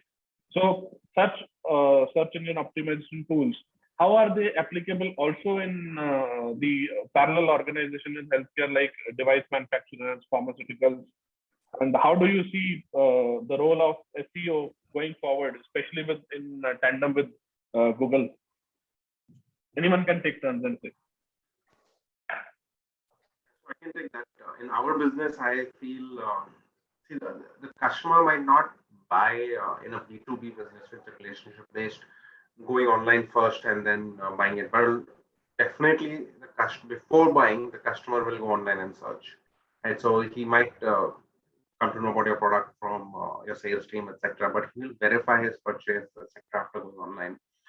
So it's very important that you build that online presence through SEO. And once he sees, he does his research on different medical devices, and he sees that your product listing is coming on the top page, that'll build a lot of trust and give a lot of confidence to the customer. So I think SEO plays a very important role today. We know that everything is being bought online. We thought that real estate will never be bought online. Even today, real estate also is being bought online. So we might feel that, healthcare is super special and there's a lot of trust required, etc. But there will, and I think it already has, there's no reason to discuss or say that it will not move online. Healthcare has already moved online, the purchase decision. It's just a matter of how fast more of it will move online. Already people are going online and searching, reading reviews, etc. before they're buying. So SEO does play a very important role, I believe, in healthcare. And you've got to do all the things like Google My Business, keywords, backlinking, have engaging medical content, increase your site speed, how fast your website loads, make your website mobile, and do a lot of reputation management on the reviews that you get there. And with that, your SEO can improve. And the main thing is creating content that really adds value to people who are searching online. Right, rightly said. I believe, especially in the hospital scenario, there have been so many asset-light surgical models which have come up in last 3-4 years, like the Scene Care, Glamio, and all. It is all power of SEO. They just search the disease and you are led to the nearest hospital and you get operated in a day. I think that has been tremendous. And I am one of the beneficiaries of the same. We do almost 100 surgeries a month, which are just generated through a particular keyword. It's amazing. Amit, Dr. Amit, sir, how would you see it? Yes, actually, it all depends upon how broad base you want to reach or how niche you are. Unfortunately for us, from the business side, we are very niche. I mean, 90% of the patients won't even know that whose stent went in, right? So, and obviously they don't have the liberty to shop themselves when they are in critical care or in oncology or in stent business, etc. But when it comes to our educational activities, then it is absolutely important. When it is like Abhinav mentioned very rightly, when it is about your reputation building, what you want to be known as, right? Terumo never wants to be known as a business company or as a profit-making company. We want to be known as people who train right set of doctors, who have got the capabilities of training, of treating patients well. And then obviously, because India is a small part of a global $6 billion business. So when it comes to the training efforts, etc., SEO becomes absolutely critical. If suppose somebody says that I want to be trained in intervention cardiology, and some other competitor companies are also doing that, Boston comes, J&J comes, then it is my failure.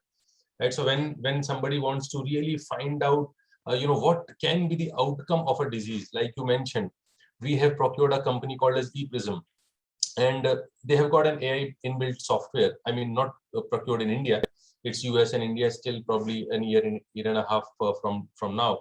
But there, once you put in all the parameters of a patient, it immediately tells you after how much time you can discharge, whether you can go to a patient through a radial artery or a femoral artery. It will tell you length of duration of stay. It will tell you the complication rate which are possible in percentages, in point wise. So also, doctors and hospitals become very well prepared with those kind of softwares or ePrism. So those kind of things really will, when we start touching Indian patients' lives, they themselves can assess. See, at the end of the day, the relevance, or I would say the outcome of the digital is not only reach, it is almost to a level of self-management. If through digital I still have to send a patient to a doctor, then I'm stuck, I'm gone. At the end of the day, I am looking for a future where patients can self-manage themselves through some bit of assistance from trained either medical professionals or through trained machinery, right? So to see that future come to life, everybody is doing their bit. So I think everybody raises their hand and then it will be a kind of a right direction. Rightly said, sir. In fact, not only electives, even in cardiology, I happen to be deeply involved in cardiology business. So I am privy to a case where we have advised a valve replacement to a patient, and within an hour he comes back, sir, do you do a TAVI? I said, how do you know about a TAVI? Then we did some Google research and we believe that it can be done in a cath lab. So that is the power of SEOs and social media. Yeah, Dr. Shuchin, your input, sir. Well, I'm sorry to interrupt, Mr. Jashanjeet. We'll have to probably take this as a last question, and we're running a little tight. Yeah, all right. Anyway, it's the last question. Yes, sir. Thank you so much. Yeah.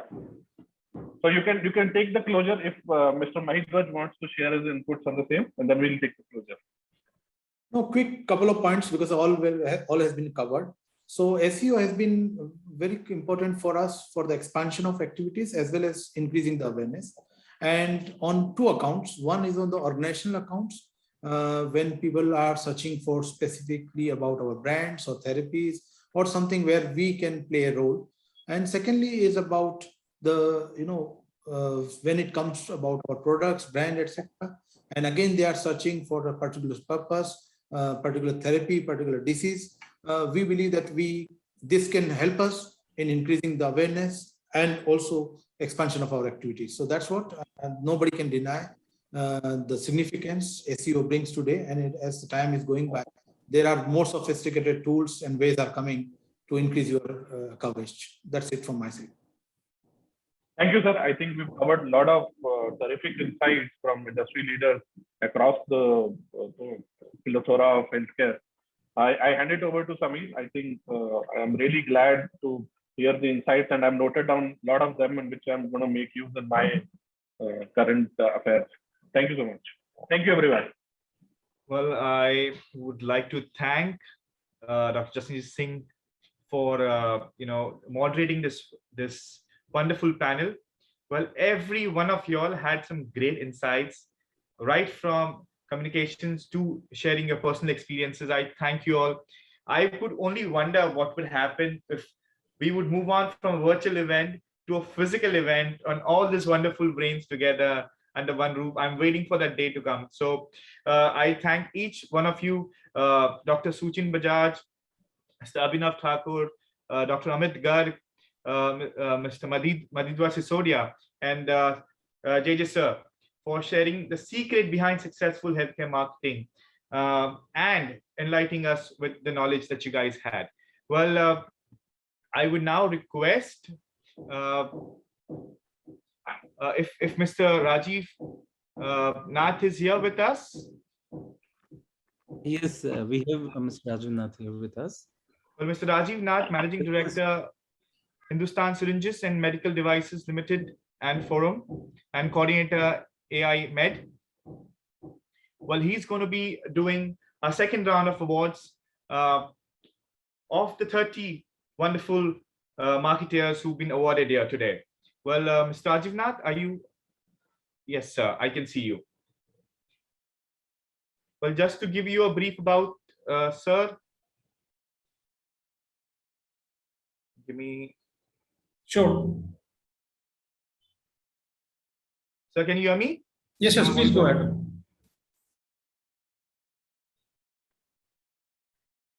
Well, just to give you a brief about sir is Rajiv Nath sir is the Managing Director of Hindustan Syringes and Medical Devices Limited. He is also the President for All India Syringes and Needles Manufacturer Association. Well, in his long career, he has held several positions, including being a board member for Kalam Institute of Healthcare Technology, member of National Medical Devices Promotion Council, Chairman IPC Committee on Medical Device Standard Chairman of Technological Committee, ICMED, and many more. Well, Mr. Nath has widely traveled all across the world to over more than 58 countries and has attended various meetings of WHO, CASA, SIGN, ISO, STOP, T8, and many more. Sir, would you kindly enlighten us a bit about yourself before we start the awards? Thank you. I think that was quite itself a very elaborate introduction, so I don't need to add on that. It's a pleasure to be part of your webinar and the initiatives taken by you. I've joined them in the past and I'm happy to support them also today and going forward, and look forward to participating both in the award ceremony as well as in the panel discussion going forward. Well, thank you, sir, for being here. Well, let's start with the awards then. Raju, sir, you have to announce the names, please. Sure.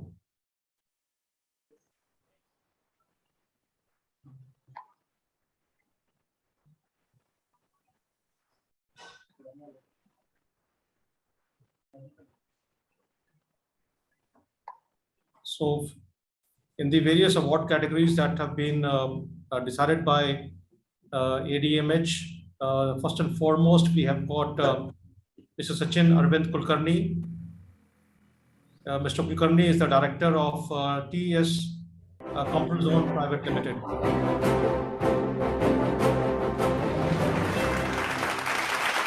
Congratulations, Mr. Kulkarni. Thank you, ADMH, for giving this award to our organization, TS Comparison Private Limited. Thank you. You guys are very welcome. Very well done, Mr. Sachin. The second award in this category goes to Dr. Amit Garg. Dr. Amit Garg is the Director of Medical Affairs on Terumo India Private Limited. Thank you. Congratulations, Dr. Garg. Thank you so much. Great honor and privilege on behalf of Terumo. Thank you. The third category in this third award in this category goes to Mr. Mahidhwaj Sisodia. He is the head of international formulation of Cadila Limited. Congratulations, Mr. Sisodia. Thank you, Mr. Rajiv, and thanks to team Eddie and Rahul. I accept it on behalf of my entire organization and my team across all geographies, more than 300 of them. Thank you very much. Well done. Thank you. The next award goes to Mr. Jasita Dheer, the head of marketing and communications from Antara Senior Living.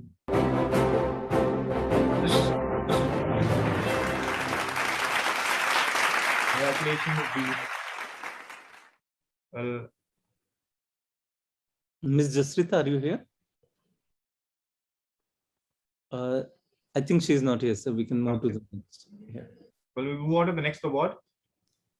The next award goes to Dr. Ravi Gaur. He is the MD and the Principal Advisor for Spice Health of Outwest Laboratories Limited.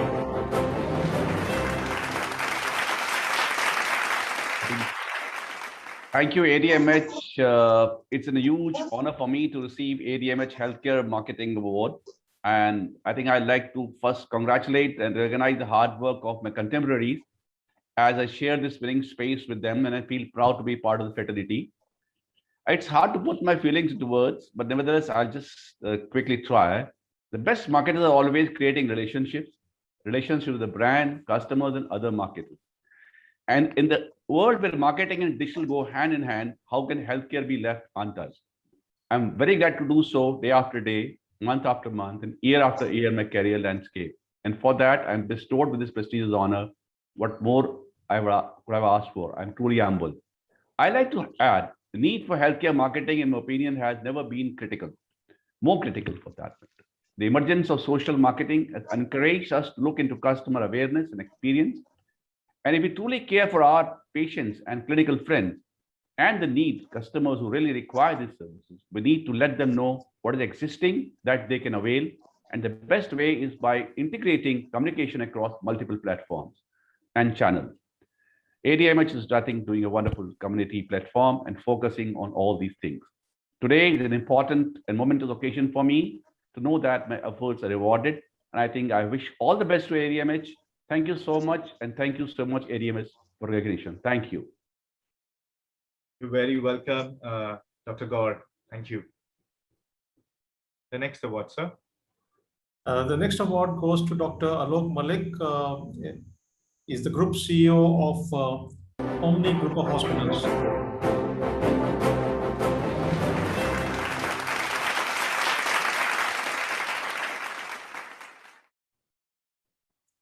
And now we have. Thank you, ADMH.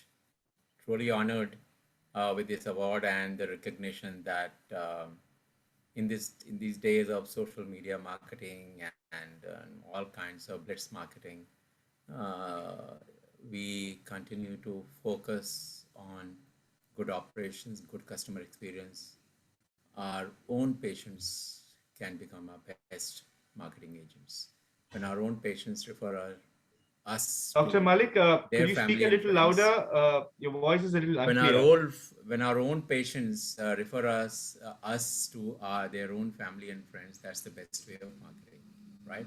So in these days of blitz marketing through social media and all the kind of channels, we are extremely grateful I am extremely grateful to all our operating teams to have a renewed focus on patient experience, and that is driving our marketing strategy, and we have been successful. Thank you for the award and thank you for the recognition. Very well deserved, Dr. Malik. Thank you so much for receiving the award from us. Well, the next award, sir. The next award goes to Mr. Pareek Verma. He is the Vice President and the Product Head for 1mg.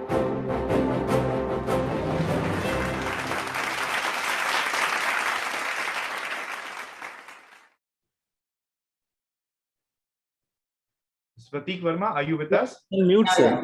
Yeah, I'm here. Thank you, Mr. Rajiv. Thank you, ADMH, for this recognition. It's an honor for us. On behalf of NMG and the entire team of NMG, I humbly accept this award and we'll strive to do better in the times to come. Thank you. Well, you're very welcome, sir. Congratulations. Moving on to the next award. The next award goes to Ms. Sonali Deshmukh. She is the Vice President of HUM Healthcare Solutions.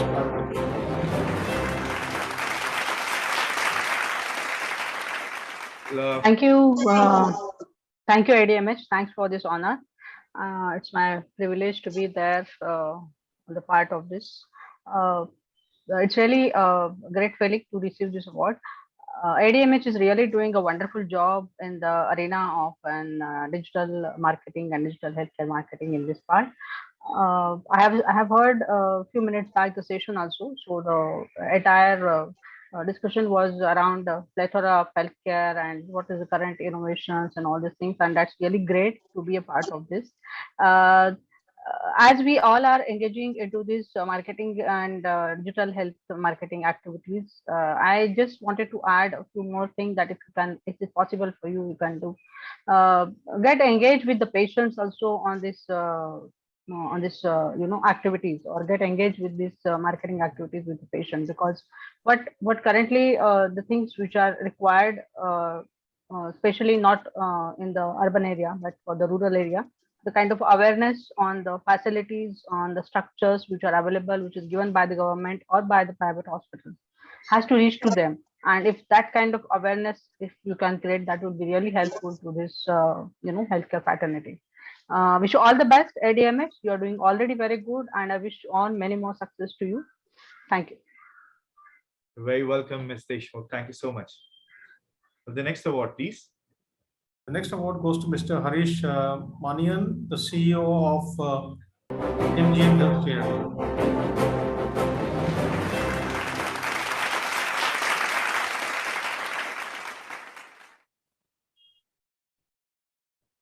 Mr. Manian, are you with us?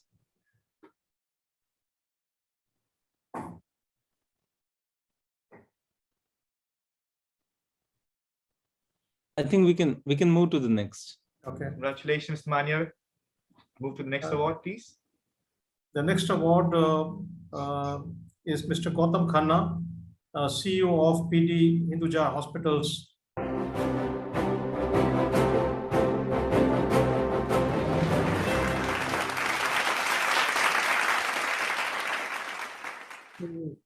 Thank you, Rajiv, and thank you, ADMH. And on behalf of my full organization staff, accept this award. And this award is a recognition of all the efforts our team has taken to, engage with patients and give excellent patient care and patient satisfaction. And of course, like somebody said before, the word of mouth is the best recognition we have. And I'm happy that our doctors and our staff all have been putting their efforts in this. Thank you so much, and thank you so much for the honor. You're very welcome, sir.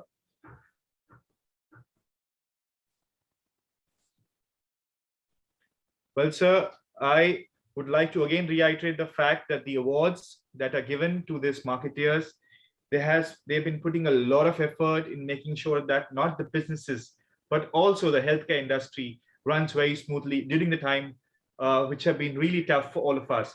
So very heartiest congratulations to each one of y'all who have received the award. Even though it's a virtual meeting, we have our heartiest feelings, warm sent to you, so that you guys keep on doing the wonderful work that you guys are doing in the future to come. So I thank you. And I thank you, Rajiv Nath sir, also for being present here and giving this awards to these wonderful people here today. Well, we'll try and move to our second round of panel discussion, where the topic will be insights and trends in healthcare marketing and communication strategy. For the second panel, I'd like to invite Mr. Amrut Medekar, Senior Vice President, Zydus Cadila, Mr. Rajiv Nath, sir, who is the Forum Coordinator for AI Med, and also Mr. Prateek Verma, VP and Head of Product 1MG. The moderator for this event would be Dr. Somekant Das, co-founder of Metel Healthcare. Dr. Das, you could take it from here. Thank you, Samir. Good evening. Good evening, all dignitaries. Welcome, Mr. Amrut, Mr. Rajiv, and Mr. Prateek.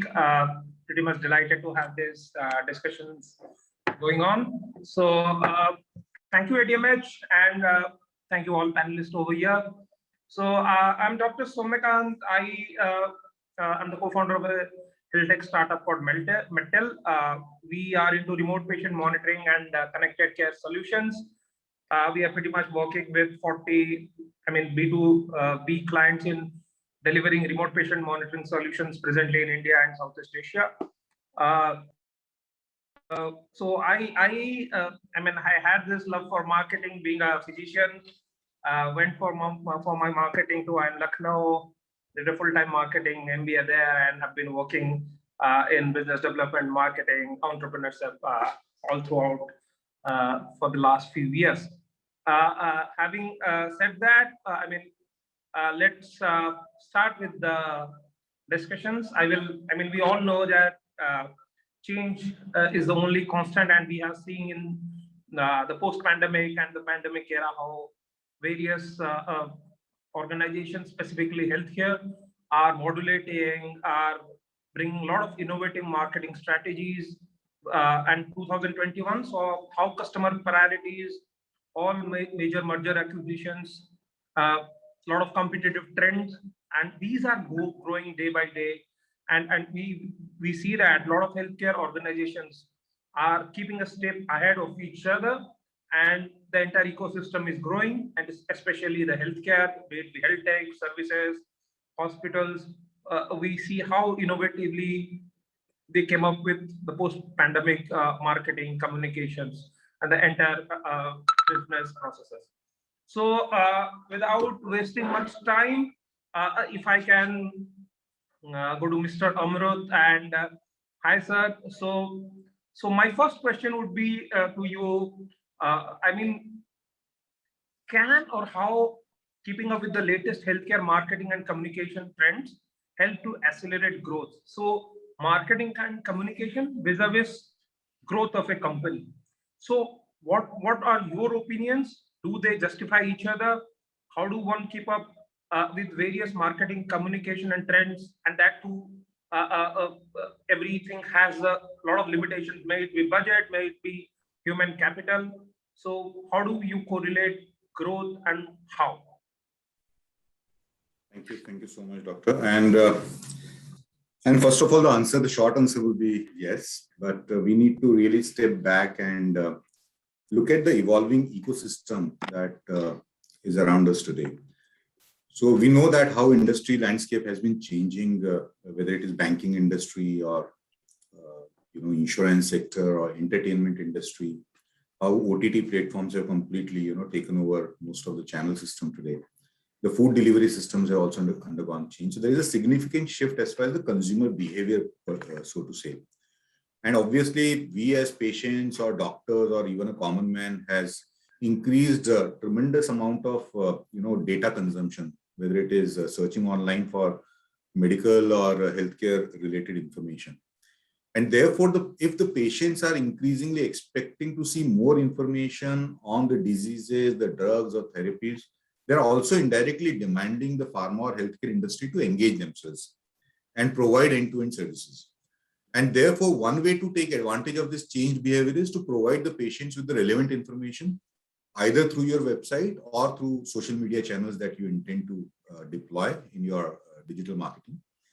And this information will drive them to select the right doctor or a specialist to access. And more importantly, the patient can access the doctor on time and also ask the relevant questions or frame the relevant questions to the doctor.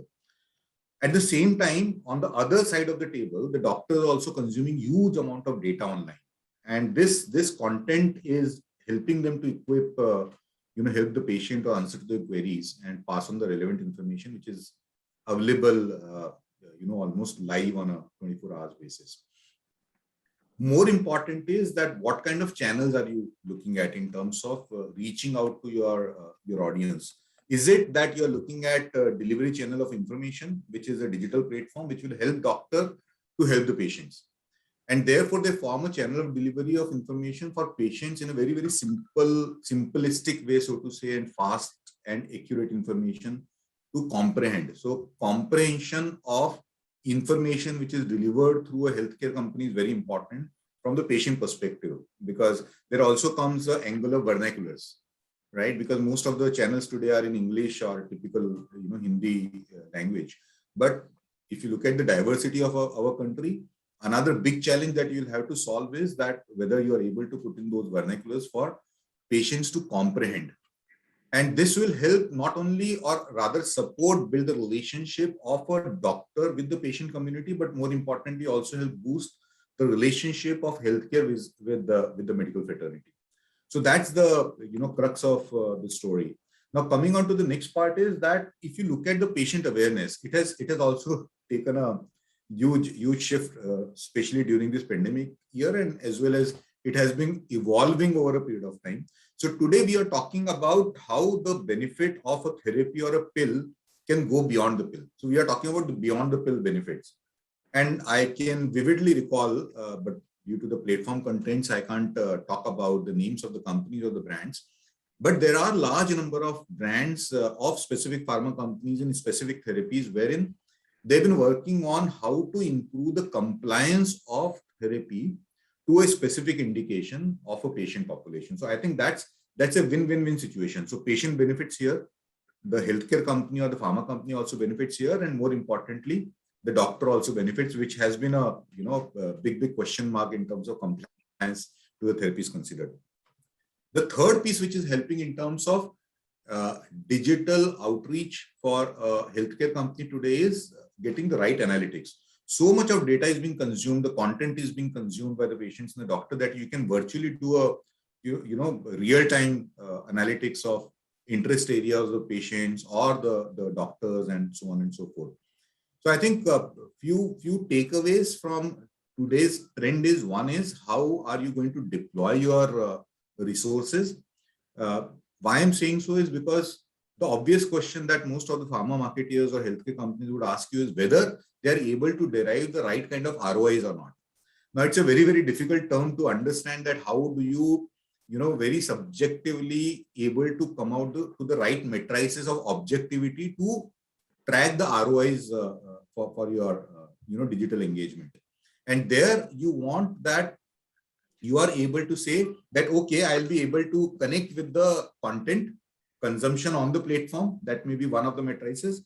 The second matrice can be that how much time that is read and views have been spent on a particular platform, digital platform, for consumption by the audience, whether it is doctors or patient. So engagement, I will say time, engagement in terms of impressions of reads, those can be directly correlated with the outcomes of what a brand or a business is able to get it. So if you're able to connect these two dots, I think you will still be able to evaluate in terms of ROIs that you anticipate from the digital promotion. So I would take a pause here, but certainly the industry has gone in for a complete change. Today, we are talking about beyond e-detailing, we are talking beyond the iPads, which typically sales team will take to a doctor. So we are moving from a physical world to a digital world.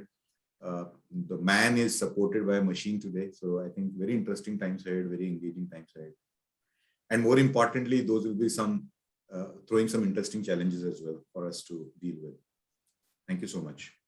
Thank you, sir. So summarizing what you said, getting into Bharat with the vernaculars marketing, data analytics and deriving real-time data analytics inferences, resource deployment and deriving of ROI. That is very classic case, but you have to judge your outcomes with your engagement, and truly a digital world from the physical. And as we say, the digital world is still growing and kicking all of us to get the business ahead. So thank you, sir.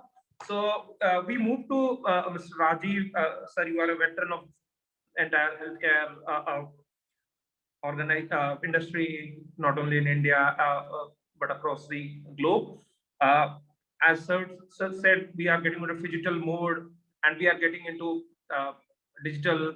How can you say the digital communications, all those trends coming into the market, support innovation? I mean, we are saying young people going very good, young companies going good, a lot of SMO, SEO and whatnot. So how do you illustrate digital communication trends will support innovation in the industry?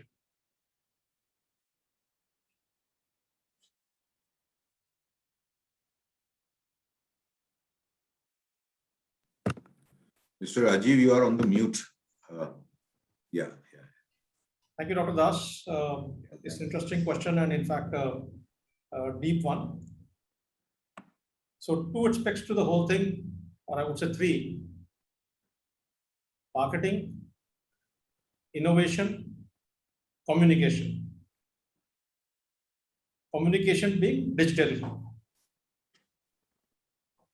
And I think COVID times has shown the way that manufacturers and marketing companies could not rely on foot soldiers to sell their products, visit hospitals and doctors, and they had to communicate. So you've seen in COVID times that many innovative tests came out, masks came out, PPE coveralls came out, instruments came out. You had the second wave in which people were making their homes into hospitals. Patient care was at home. And people were trying to grapple with equipments, buy cylinders, connect them to oxygen therapy equipments, train themselves how to use it, and get the best out of the equipment and save lives in their homes. Without access to a doctor physically, without access to a nurse in the home physically many times. And all this was possible. This was possible because of a innovation by the equipment supplier itself, not only giving the supply of the equipment which would be user-friendly, that he could, as a new user, put it on by himself as an oxygen concentrator, and connect it to the various accessories, but also in terms of communication by providing him the means to do so, by giving him the tools to do so, by training videos, whether on his website or on a YouTube channel or on a Facebook channel. And this kind of communication via the digital media, whether it was by Twitter or by LinkedIn or by Instagrams or by Facebook or by company websites, allowed direct communication with the end user, also with the nursing staff, also with the hospital staff, and also, of course, with the medical staff. In the last 2 years, we've seen so much innovation happening in medical care, in various devices, and then linking their devices by telemedicine and telehealthcare to the patients, that I don't think what last 10 years have achieved that we have achieved in the last 10 months. So I think the people who taken advantage of this problem, turned this into a selling strategy, will be the ones who will be successful. Now, marketing remains always as marketing. So it will always be branding. And branding will only be by publicity or by advertisement. Now, whether you do it by publicity or by advertisement and by communication, that communication can be through the salesman on a face-to-face meeting or through the digital media. And here, organizations have learned rapidly to evolve themselves and use the digital media to go forward.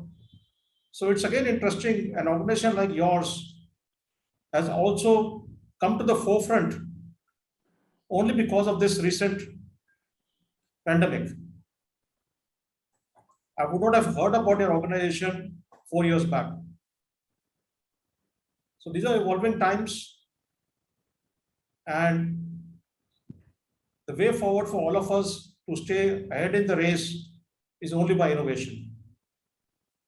And not only to reach out to consumers within India, but globally. Thank you. Thank you, sir. I mean, to summarize, the foot soldiers are not enough. Gone are those days, and only push strategies. I mean, they wouldn't suffice. You have to get a lot of pull strategies from publicity, advertisement, and that too, not only simple advertisement and publicity. We have to keep a tab of what competitors are doing with their digital strategies. What I mean, not your direct competitors, any indirect competitor can come anytime to the scene. So a lot of innovations have to be there to exist, and time is very, very important to develop these strategies, and it's core to our organization. Having said that, thanks a lot. We are now moving to Mr. Pareek. So Pareek, your company, in the last 12 months, a lot of things happening, and everyone knows the new transformation and new buzz with 1mg for the recent company news that we all hear. So, but to every business model and every business marketing approach, I mean, there are some common points. Any organization that transforms or grows throughout the times has something core to the business model or to the marketing approach. So what are your insights that you share that each healthcare company should take care of the business model as well as the marketing approach that can be applicable to any healthcare business? Yeah, thank you, Dr. Somikant, for the question. And a quick brief introduction about 1mg, about ourselves. So 1mg is an online healthcare platform, and has its vision of making healthcare understandable, affordable, and accessible for more than 1 billion Indians. With more than 40 million monthly active users and 40% of category share time when it comes to online players, we are seeing an increasing acceptance of digital solutions in this sector. Coming to the question, I think every platform, every company, every organization, they need to figure out their own strategy. They need to figure out their own model. I want to talk about a couple of aspects that we have experienced. So when we started 5-6 years back, like probably everyone else, we were short on capital and we wanted to do marketing or grow in the most cost efficient manner. That's where things like SEO came into the picture. And what we did was we started with the fundamentals. Our approach has always been very clear. Understand the problem statement and try to solve it through the first principles. Don't try to make shortcut.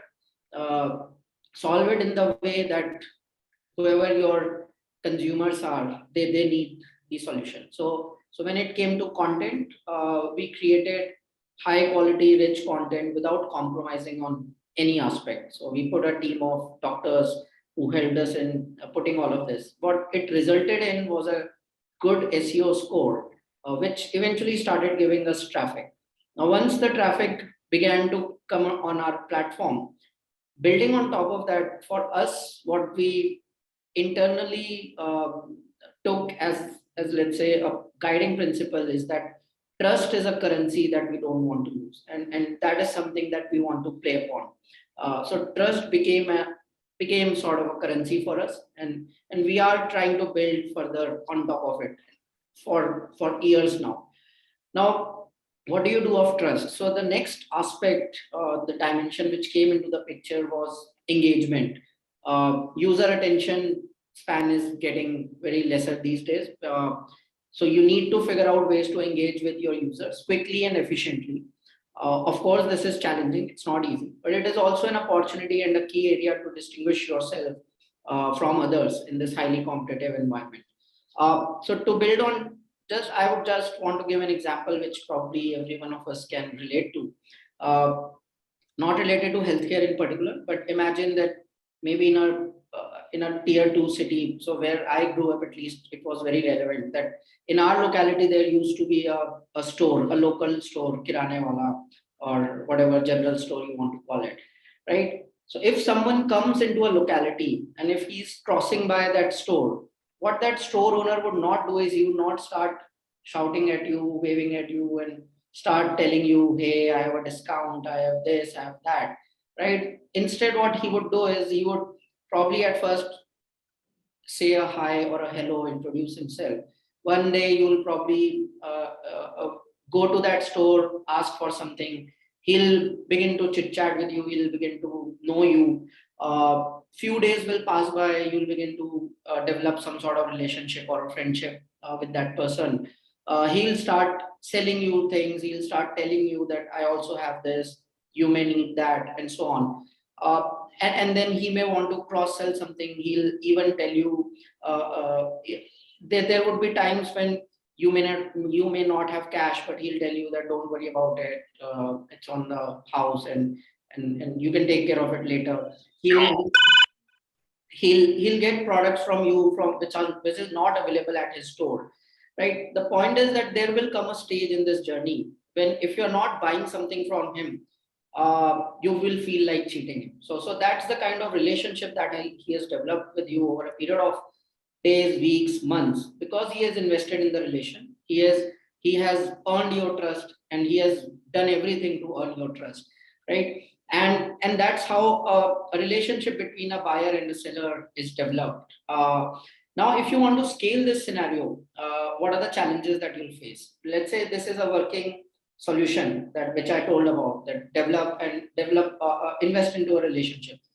Now, let's say there are hundreds of people coming at his store and he's just one person. He'll not be able to do that because he won't have sufficient time to talk to anyone, right? And let's say if you figure out a common ground of conversation, if you talk about cricket or politics or something like that, there will come a time when not everyone will be interested in the same set of topics. So now that model is not scalable. That's where technology comes into the picture. Because what technology can solve is, if you can identify algorithms, if you can figure out ways to develop relationships for different set of people for different set of parameters, you can codify all of this. You can build a smart algorithm and you can scale it up. So for user X, the relationship could be different. For user Y, relationship could be different.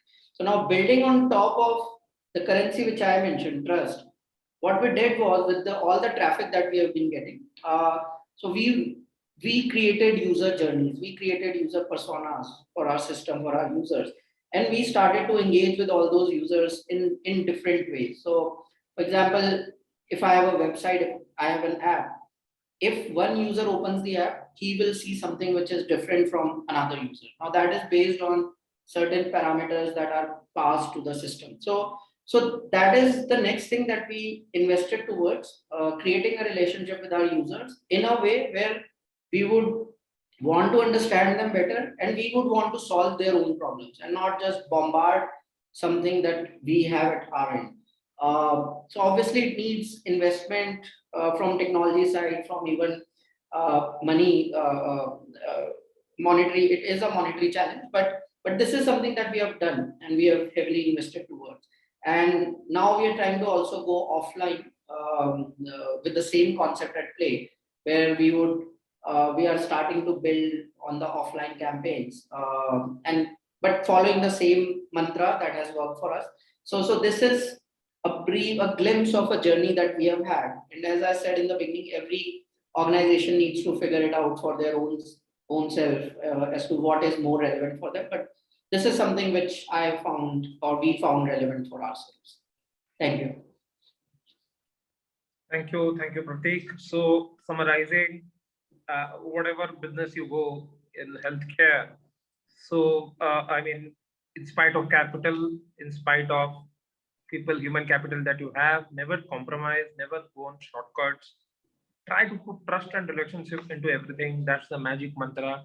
It may look hard. It may be a lot of emotional quotient management for all others, but that has to be mantra. Codify and prioritize your customers. Create persona. Individualization is the key, and play on individualization, trust, and relationship with your customers. I mean, that's a long time investment, and it can be managed with adequate amount of capital, if present or not present. It's more of a quality than a quantity. Thank you, Pareek. So we will now move to Mr. Amrit. So, sir, we now know a lot of digital engagements are going on, and that's absolutely necessary. So from your experience, what are the digital engagements? What are the top digital engagements that you see happening in the healthcare industry? Thanks, Soumya. So Dr. Soumya, I mean, as you are aware of a couple of things to start off when you get onto a journey of digital outreach.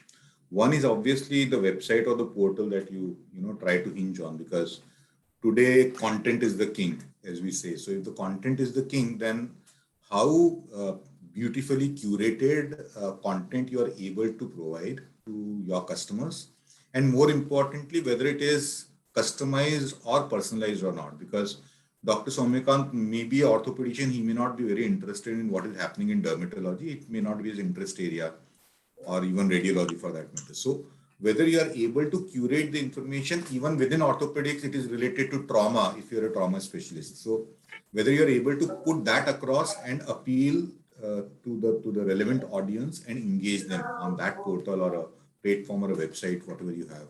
Because today consumers are spending roughly around 2.7x more time on content or data consumption online as compared to what they had around 2 years back, just before the pandemic. So now there is a behavioral shift that you find that people are spending more time online. Third thing is whether you are able to service their demand. So if they have some of the research objectives for which they are trying to extract some of the scientific content, which may or may not be easily accessible to me as a doctor, right? If I'm an orthopedic surgeon and I'm working on trauma and I see some of the unique cases which I want to refer in terms of what are the typical protocols which have been followed by the experts in the past. So if I'm able to bring something on the table in terms of evidence-based or protocol-based from the past for easy reference to a doctor, I think you will be able to build a very, very engaging model. So that's one area which I think most of the companies have started working on. Third would be the piece around how you are interacting in the physical manner with the doctors in clinic. So today you have e-detailing happening, but how do you leverage this e-detailing capability? Are you just transferring from your print media, directly transferred it on the screen, or you're actually making it interactive? You're putting in some graphics and some of, easier stuff in terms of UI UX. Now, just to give you an example, a small example, earlier, just before pandemic, 18 months back, I used to be allowed to sit next to the doctor hardly with a distance of 2 feet, or maybe 1.5 feet in some cases, if you are closer to the customer. Today, the doctor is not allowing less than 6 feet of distance. And when you are talking from a 6 feet distance, the iPad screen of 10 inches do not provide that kind of a visibility to the doctor, right? Practicing doctors will possibly appreciate this. So you need to increase the font size. You need to bring in some kind of animations to gain the attention of the doctor. And we as a human race, try to understand, have undergone this shift and change because of our mobile behavior. Today on mobile or on your WhatsApp, so much of content comes in a day that it is impossible for any individual to consume it on a daily basis. Even your channels, numbers have increased from 20 channels to 200 channels, TV channels. You have OTT platforms which are now creating a complete ruckus in terms of choices, and you are spoiled for the choices, right? So therefore, if you look at the consumers, we call it in marketing, we call it a pigeon's attention. Very, very small attention span that you have, in which you have to capture, right? If you are not able to capture that attention of a customer or a doctor in clinic, it is a call failure. That effort has gone waste. So while I talked in the first part that digital is the way forward, it is important that your communicator, which is your MR or which is your sales representative, is one, communicable. He is able to communicate with logic, with emotions. He has to be emotive. And your screen is in sync with what he's speaking. So if these two things are taken care of, I think digital marketing is going to change the entire spectrum, or possibly. I'll give you one example.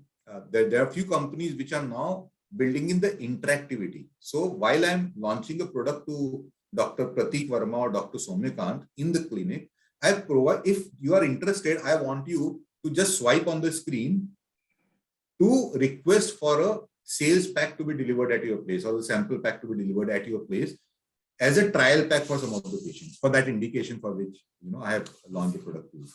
Now that becomes little engaging. The moment you get that kind of a swipe from the doctor, it's actually kind of sign from the doctor that he has somehow got some amount of trust built in what you're talking about. The third piece is that whether you're able to build some kind of a community platform or a consumer platform, which is something like, for example, during this pandemic, all of us know that mental health issues have come up, right? People have been homebound. So whether you're able to create some community of such kind of mental health, related stuff, so you're able to create a patient community wherein they can possibly interact more openly. Because today also you feel stigmatized, you have these kind of issues around many diseases that you don't want to talk to, people outside. But maybe a peer group, it becomes easier for you to communicate and vent out. So I think if you are able to do that, you'll be able to not just get the loyalty of the patient, build the doctor's trust, but more importantly, it becomes a win-win situation for all three pieces. Fourth and the last piece, then I'll take a pause here, Somyakant.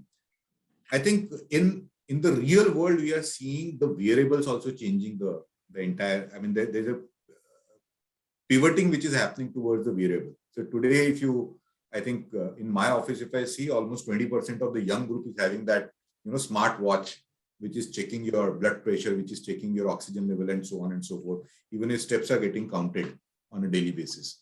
So wearable, this is a very, very small nuanced way of, I'm talking about a watch, but there are many other things in the wearable segment which is happening. I'm sure that you would have heard of that Nike is launching those shoes which are measuring how much of burn has happened when you're walking, and whether your walk is perfect or not, whether you're putting the right pressure points or not. So all these things are going to change the way we are operating in this world. And I think this is not about just the patient awareness, but more about how you are able to extract the data and use it at your back end to derive the consumer behavior and influence the customer's mind. So I think this is what the digital way of marketing is going to be in terms of how I look at future. So I'll be happy if any queries are there to answer on this, because there are many, many interesting examples around that you can talk about. Thank you, sir. So summarizing, I mean, what you said is very close to my heart. My startup Metal is into IoT sensors, and we are leveraging that. So what you said is that content is the king and customer is the queen, and the engagement, if it has to happen, it has to be very, very personalized. And we have major 4 domains where one has to be a gamification.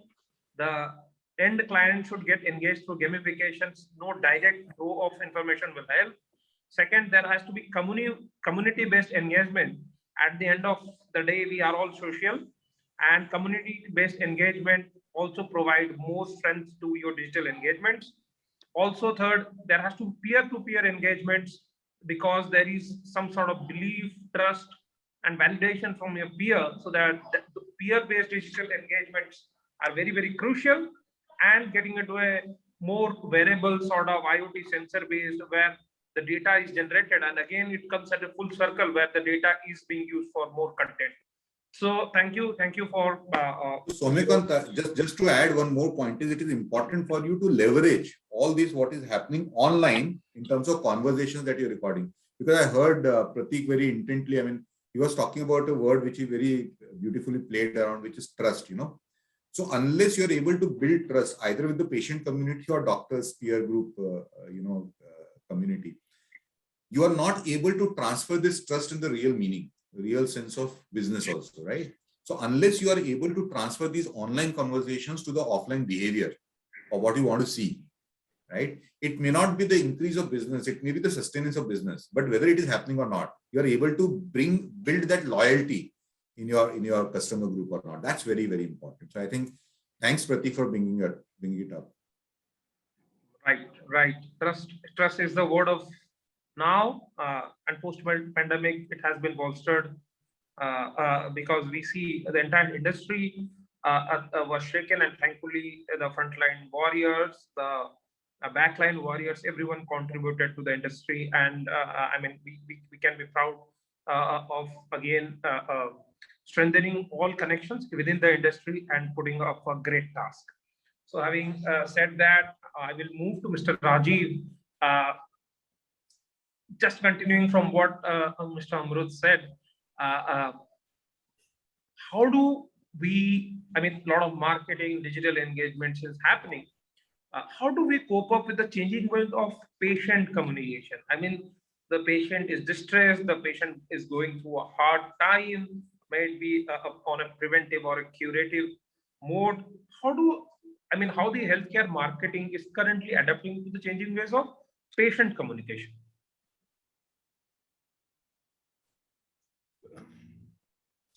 This is a slightly more complex question that you asked me.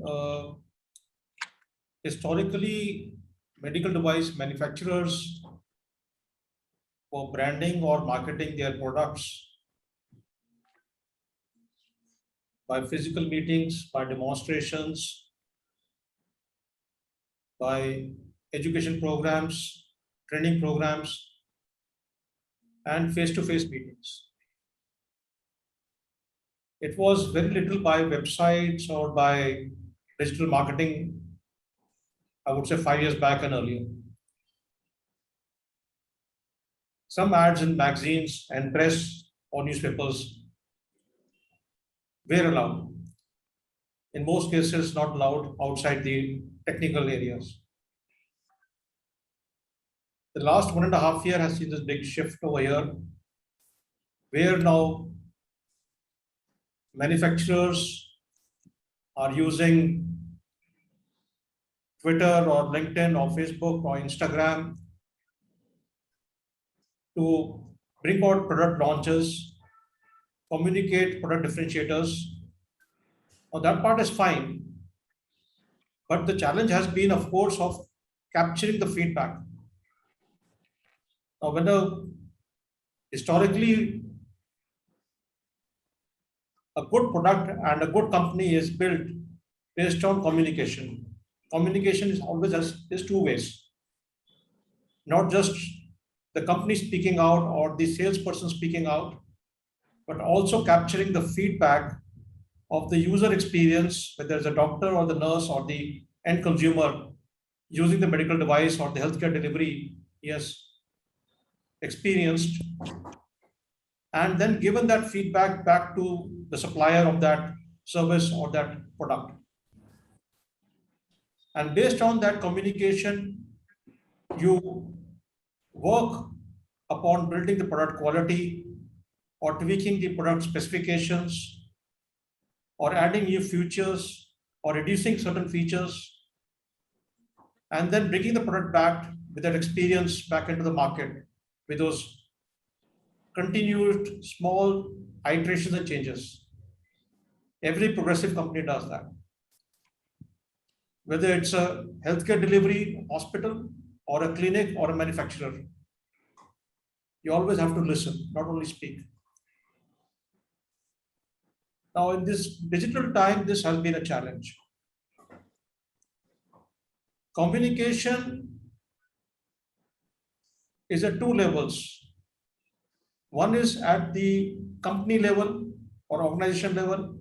One is at the interface level, the front office, the salesperson, the receptionist, the delivery boy, the customer service executive, whatever. What we found in this COVID times was that companies were getting the feedback directly via Twitter, via Facebook, via Instagram.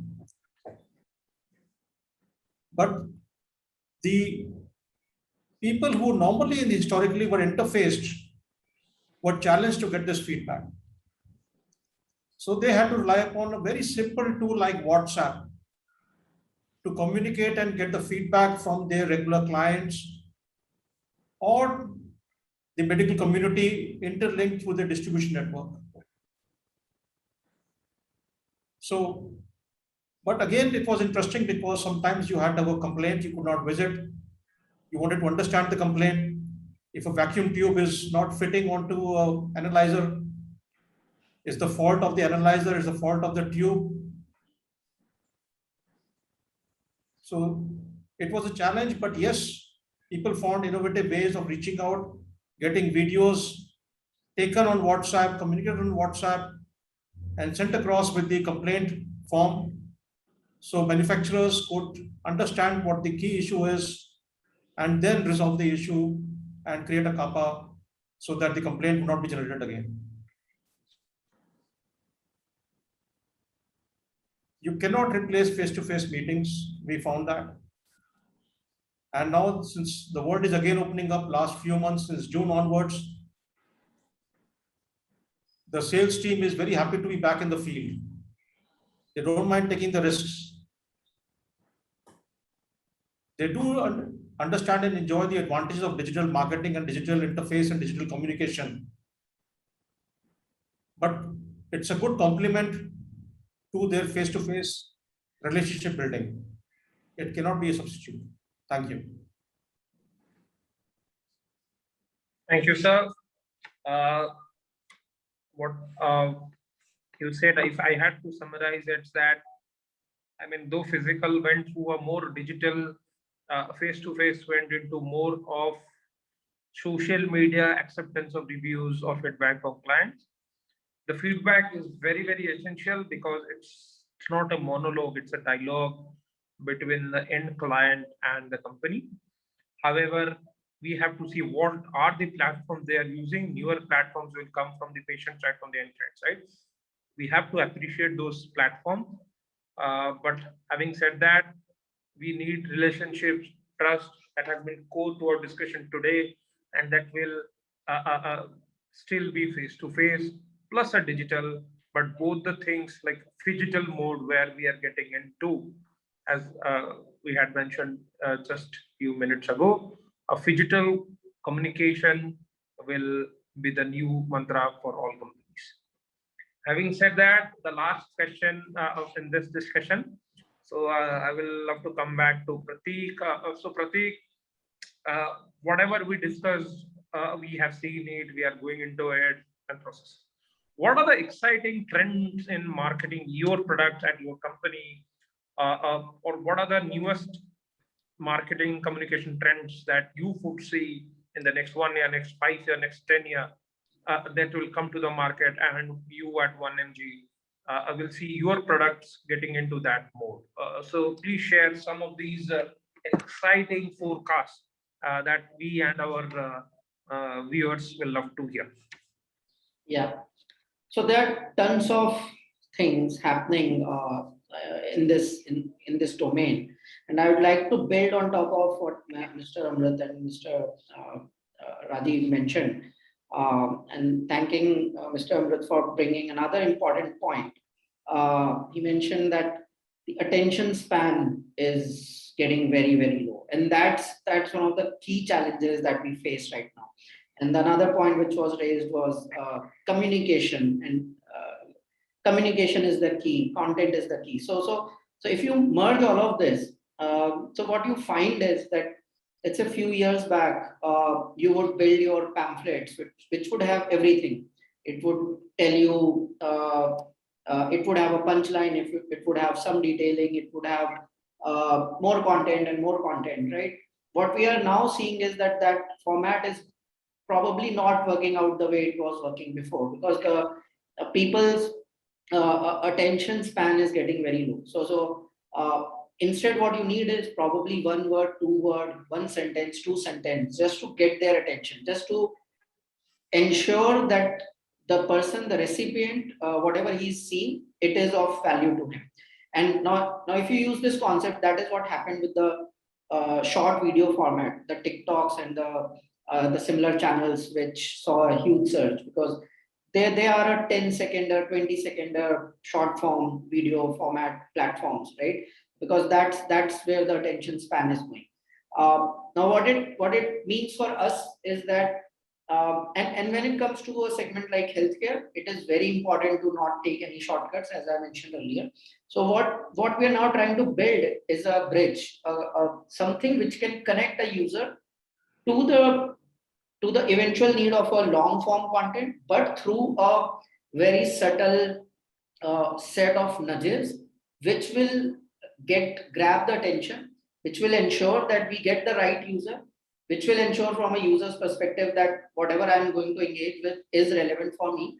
And now through that journey of small nudges, of small interventions, we'll land the user to the eventual, whatever the end goal is, whatever it is. I'll not go into that. And one of the applications of that was the swipe thing that we talked about. That it could be something as simple as a swipe. It could be something as simple as either an offline or an online intervention with just the 3 words that matter to the user. And then you can go into the further details and get to it.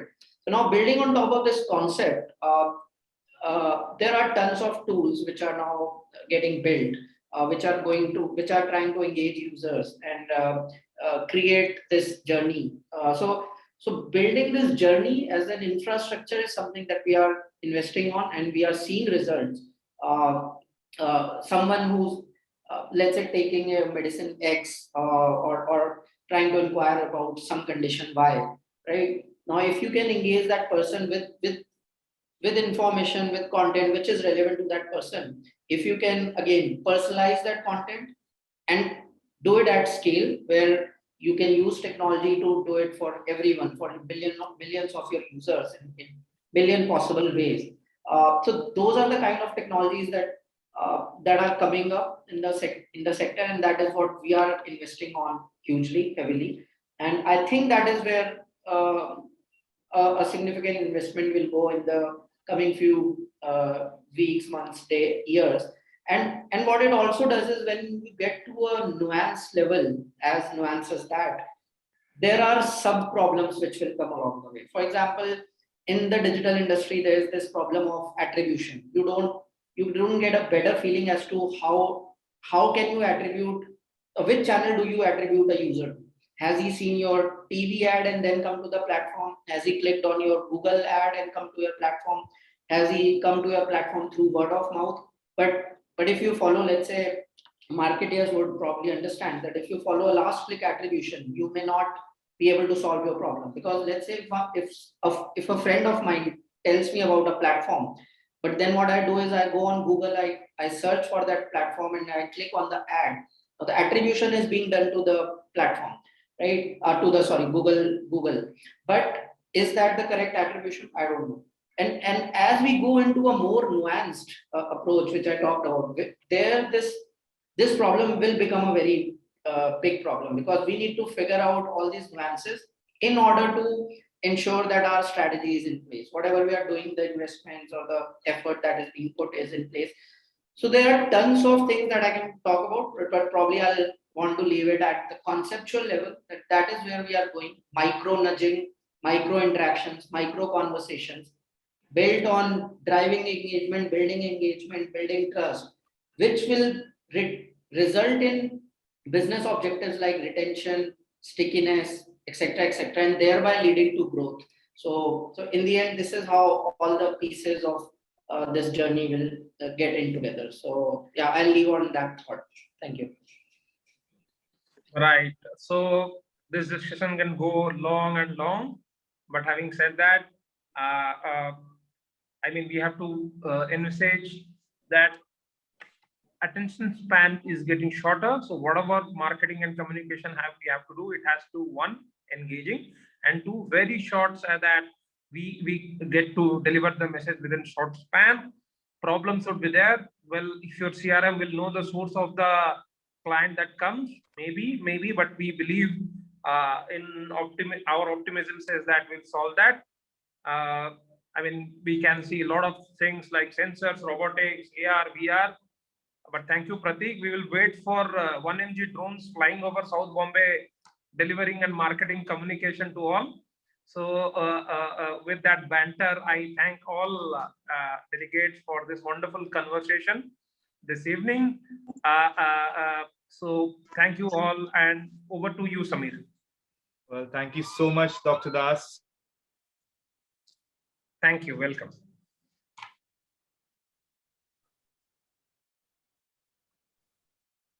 Lost his link. I think, Samir, we have lost you. Can you hear us? So if Ved can take it from here. Yeah, Samir is joining. Yes. Well, thank you so much, Dr. Das.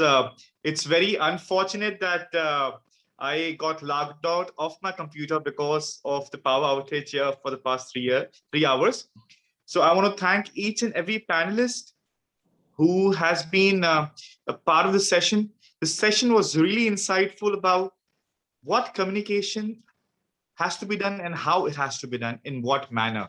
Well, let me tell you, ADMH is there for making sure that this communication that are happening right now are bridged to a wonderful future for the healthcare community. Well, I appreciate each and every one of you for taking the time out and making sure, share the insight, the real thing, which is why we are here. So this actually is making more and more efforts towards making a better healthcare community. So I would request Dr. Das, and I'll thank you, Dr. Das, for being with us and moderating the event. Now we'll move on to another wonderful session that is going to be taken care of. You'll have to give me 1 minute. Yeah, because I have some technological glitches. Can you guys hear me? Yeah, we can hear you. Okay, is that okay if is the video? We can see the screen as well, yeah. Superb, sir. So I would like to welcome Mr. Subhajit Majumdar, Director, Strategic Growth, Microsoft India, who would do a short session and enlighten us with his thoughts. Thank you so much, Samir. I hope I'm audible. Yes, sir. Thank you. So I'll I mean, this was a very interesting panel that I was listening into, and I think a lot of points that maybe I wanted to share has already been covered by the speakers here. So thanks for that very enriching panel. I think I'll take the next 5 to 10 minutes, just talking a little bit about, my perspective about how I've seen digital health coming in, how the healthcare sector is getting transformed, and what is the future for this industry as we look forward. So if you rewind back, the last 14 to 16 months that we've been in this stage of COVID with wave 1, wave 2, and I don't know if there's a wave 3 that's going to come. It's been unprecedented in many, many ways, not just in India, but globally, because we've never seen anything like this at this kind of a scale, right? So for a marketer in any domain, and if it is in the healthcare sector, for the marketer, the dream is to actually have very, very high demand. And if you look at the experiences that have happened over the last few months, the medical practitioners, the administrators, etc., a lot of people would really hope and pray that, the demand doesn't go beyond a certain point or a certain threshold of capacity, because they can't cater to it, right? Now, this is completely non-conventional, because that's not how marketers are supposed to think, right? More business is good, more footfalls are good, more outpatients, inpatients are all good. So given that kind of a condition, how do you actually market healthcare products and services nowadays, right? And on the other side, if you saw what was happening, especially at the beginning of COVID, there was a reduced healthcare spend as well. So what was happening was a lot of patients or incumbents who thought, they could do a procedure, or they needed to get done with a treatment, they kind of started postponing it because of the COVID situation. They thought that this is something that can wait for 6 months or 10 months, and let the situation pass through, and then we'll get it done. So therefore, there was this whole dichotomy. There were two sides. On one side, there were certain services that were not seeing demand, and there was reduced footfall, there was reduced revenue. On the other side, there was very high demand, for which capacity was not built, and you couldn't serve everybody. So therefore, on one side, you did not need marketing, and on the other side, you needed marketing, or you needed some strategies to kind of bring customers in to take those services. So what's the answer here? I mean, how does this balance or disbalance, how as it plays out? And I'm sure it's going to play out even now. There will be new situations coming up, and there'll be unexpected events, triggers, some of them external, some of them internal, which is going to keep on disrupting the healthcare sector. So how should healthcare marketers really think about it, right? My perspective here is, you don't have to think so much about marketing, because, like a few of the speakers just were talking about how naturally, marketing communication just flow through social media and digital platforms and apps, and so many things that have mushroomed over the last 14 to 16 months, right?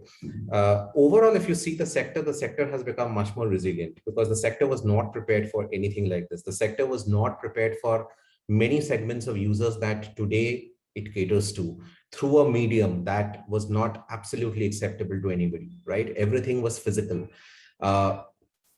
No amount of preaching and marketing and putting money behind investments would have pushed the needle so much as COVID has done during this period, right? So made healthcare kind of omni-channel, to say that there is a physical infrastructure, there are real people, real doctors, real medical practitioners behind. There is a whole digital, if I may use the word, hospital front or clinic front or store front, which is there, be it pharmacy, be it clinics, be it hospitals, be it rehab centers, whatever be the form of the healthcare rendition. And any user can go through one channel and then move to the other. So there could be online to offline, offline to online, and any of those combinations possible. So therefore, for a marketer now, what is the imperative? It is not so much about glamorizing the service or the product or the offering and looking at very large budgets to kind of push behind marketing spend. I think what is really critical at this point, and people who've really been successful over the last few months are people who have kind of figured out what is their core and what is that unique value proposition they can bring to the table, because there is enough demand. There is enough demand where people want services, offerings to be provided to them, to be delivered to them in a manner in which they want to consume it. So I, as an enterprise user, might want to sit in my office and want to take health and wellness services through Microsoft Teams, which is the environment on which I am always there for 12 to 14 hours every day. I would not want to go out and touch my mobile, or I wouldn't want to call somebody, or wouldn't want to visit a clinic, because I'd want to be safe. So I want to do it from my home office sitting here. So there will be different kinds of nuances, requirements, and needs that are going to come. And for every segment of consumer, these needs are different. And if, as a provider or as a healthcare digital health platform, you can envisage those needs and those requirements and cater to it well, the offering is sold. I have no doubt that the offering does not have an uptake today if it is the right one. What every marketer needs to do is think what will make them unique and differentiated.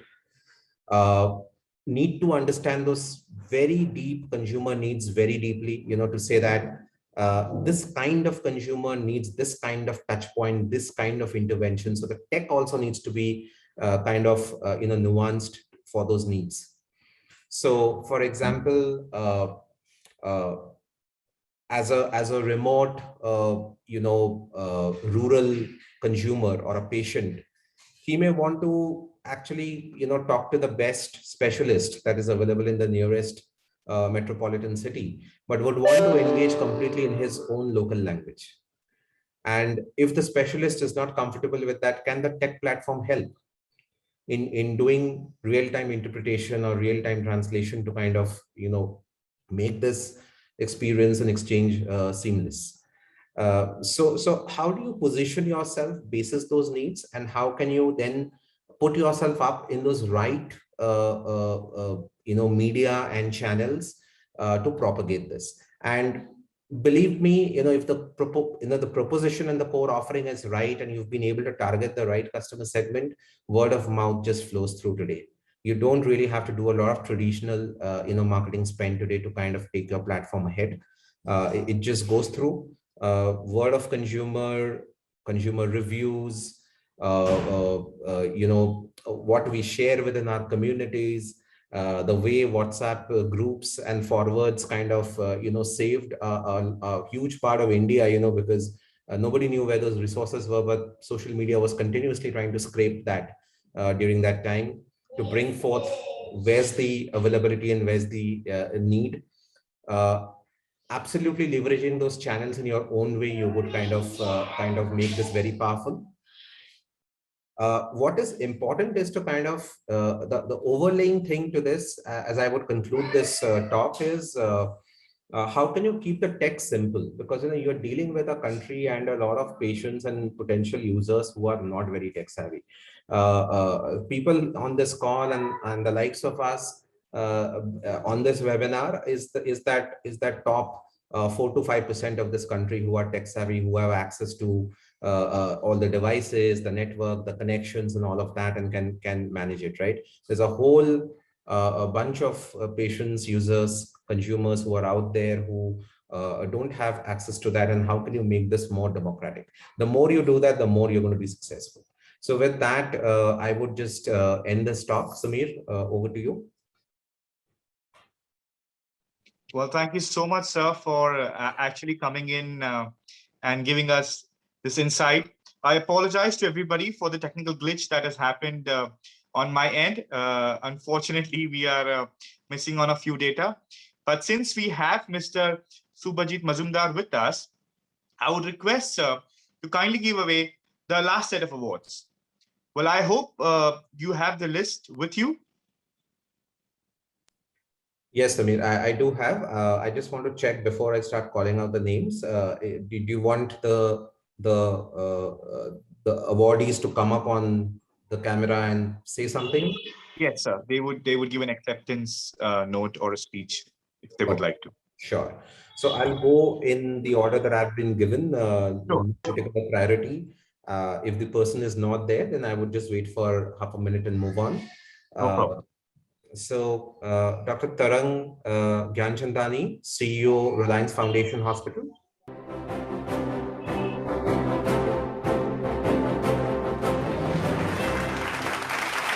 Congratulations, Dr. Gyanchandani. Well, sir, are you there with us? Yes. Go ahead, sir.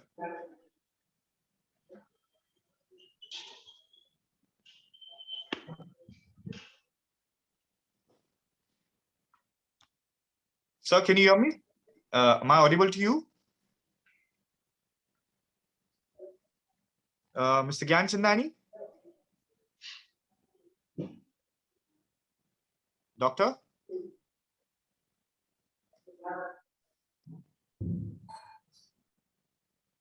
Samir, I think we have to move ahead. I don't think he's sir, there. we can move on with this next award. Mr. R. Balamurugan, Senior Vice President, Medical Vertical.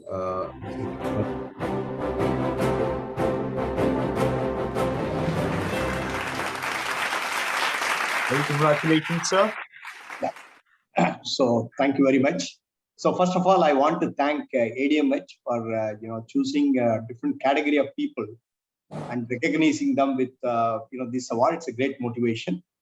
So I am extremely honored and humbled to receive this award on behalf of 6,000 plus strong cross-functional team from HCL Technologies Engineering Services Group, which consists of engineers with software, mechanical engineering, doctors, pharmacists, regulatory consultants, and material specialists. It's a cross-functional team.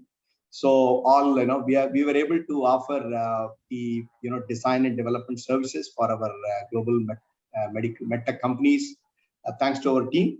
So we'll thanks for this award, and we will definitely continue our services to our customers and become better, in bringing additional value to our customers. Thank you, ADMH, once again for this. Very congratulations, sir. Very congratulations.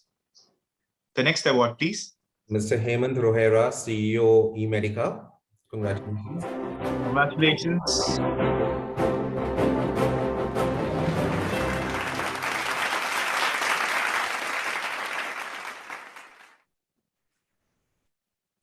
Mr. Hemant, are you there? Yeah, I'm there. Yes, sir. Go on, please. Sir, first of all, I appreciate the jury to award me with the certification. Number one, I appreciate the members and their efforts taken in the healthcare industry. We are also catering in the same industry, which is working towards healing and monitoring on the same platform using the IoT platform.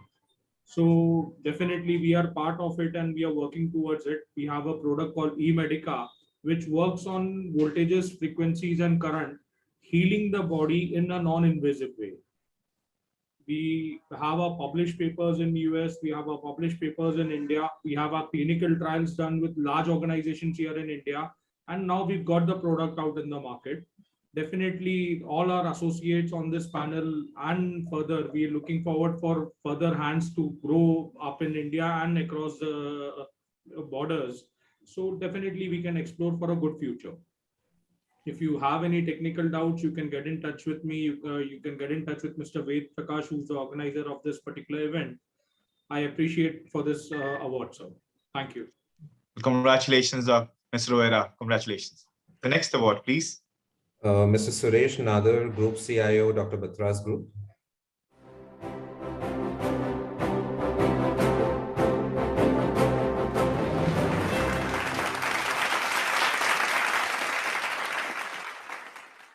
Ms. Nadar.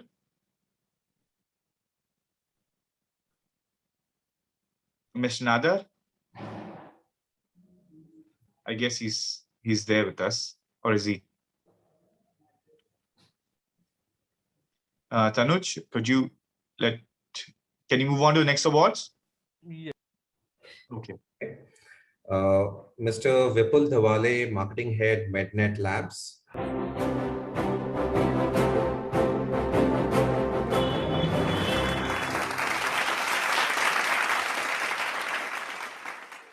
Hello, good evening, everyone.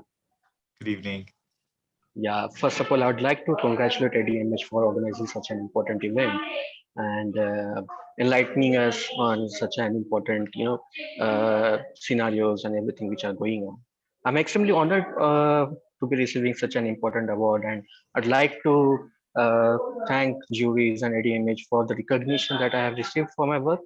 Also, I would like to receive this award on behalf of MedNet Labs, who is doing extremely important work in the healthcare segment by providing such an ERP for digitalization and automation of the hospitals and healthcare segment. Having said that, I would like to promise one more thing, that me and my team would like to do a better work and contribute to the healthcare segment on a better way, so that we will be, providing such more important and technological development enhancements to the organization and hospitals. Thank you so much for that. Well, very congratulations, Mr. Dhawale. Thank you so much for being here. Thank you. The next award, please. Jashanjeet Singh, CEO, Lokmanya Hospital.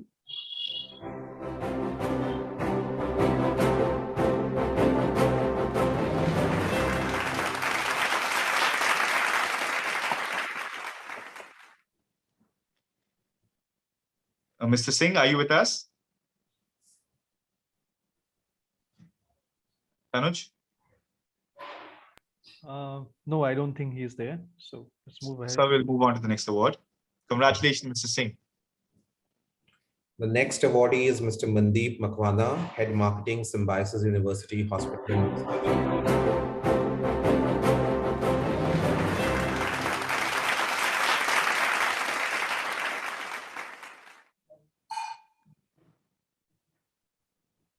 Mr. Makwana, are you with us? Well, many congratulations, Mr. Makwana. We'll move on to the next set of awards, sir. Mr. Kishore Gojia, Associate Head IT, CIMS Hospital.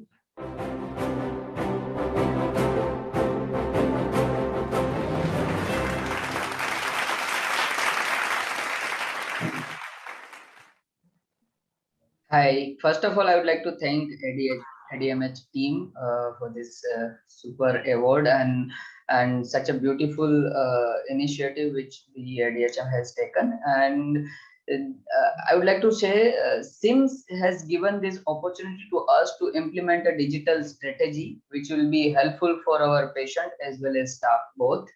And just because of that, we recognize and we get this award, and this truly dedicated to my entire team and SIMS family. Again, thank you ADMH team for the same award. Thank you. Congratulations, Mr. Gojia, and to your team. Thank you so much. The next award, please. Ms. Disha Dhoka, Marketing Head, ASP.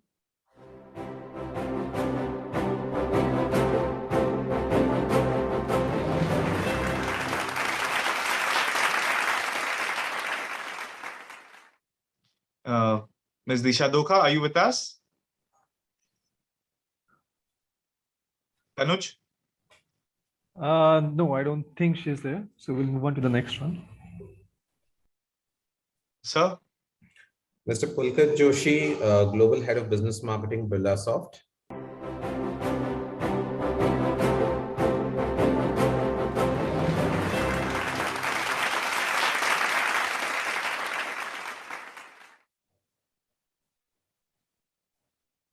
Mr. Pulkit Joshi, sir, are you with us? No, I think he has not been able to join us today. Okay. Sir? I think that's the list. So congratulations to all the award winners and best of luck for everything that you're doing. Well, let me reiterate the fact that this 30 top marketers have been chosen through a tedious process, understanding the kind of work they've been doing into their respective industry segments. Well, very congratulations. Keep on working hard. Keep on making contributions to make the healthcare fraternity a better industry, as it is the most needed as of now. Well, I want to thank Mr. Subhajit Majumdar, sir, for being here, gracing us with your presence, and also enlightening us with a lot of insights. Well, I want to give a special thanks for everybody who came to today's session. Just to bring to a perspective of ADMH again, the mission is that we have to organize such particular session. Well, I would request Petronax, and I seek the support of all the members here from the audience. Well, I hope this session of ADMH would be meaningful to you. Well, to join the group, I would request everybody to not only join themselves, but also urge their colleagues to be a part of this. Well, thank you so much, all the panelists who joined us together. And it was a resourceful day. Well, I hope it was very insightful for you as well. So I want to thank each and single awardee and the speaker who all were here today. Well, it was a really phenomenal session. Special thanks to Mr. Jashanjeet Singh, CEO, Lokmanya Hospital, and Dr. Das, Somakant Das, who were the moderator of the two wonderful sessions, which were handled with ease. All the panelists who were able to give us the insight and make this summit a worth. Well, also for those who could not attend the session, you can see the videos live on ADMH Facebook and ADMH YouTube channel. So I would also request you to tune into our social media handles like LinkedIn, Facebook, Twitter, and so on and so forth. Well, once again, I want to thank all the attendees of the session. A big salute to all of you all. Stay safe, stay home. This is Sameer Patel, thanking all of you on behalf of ADMH, and hope to see you guys soon. Thank you so much. Bye-bye.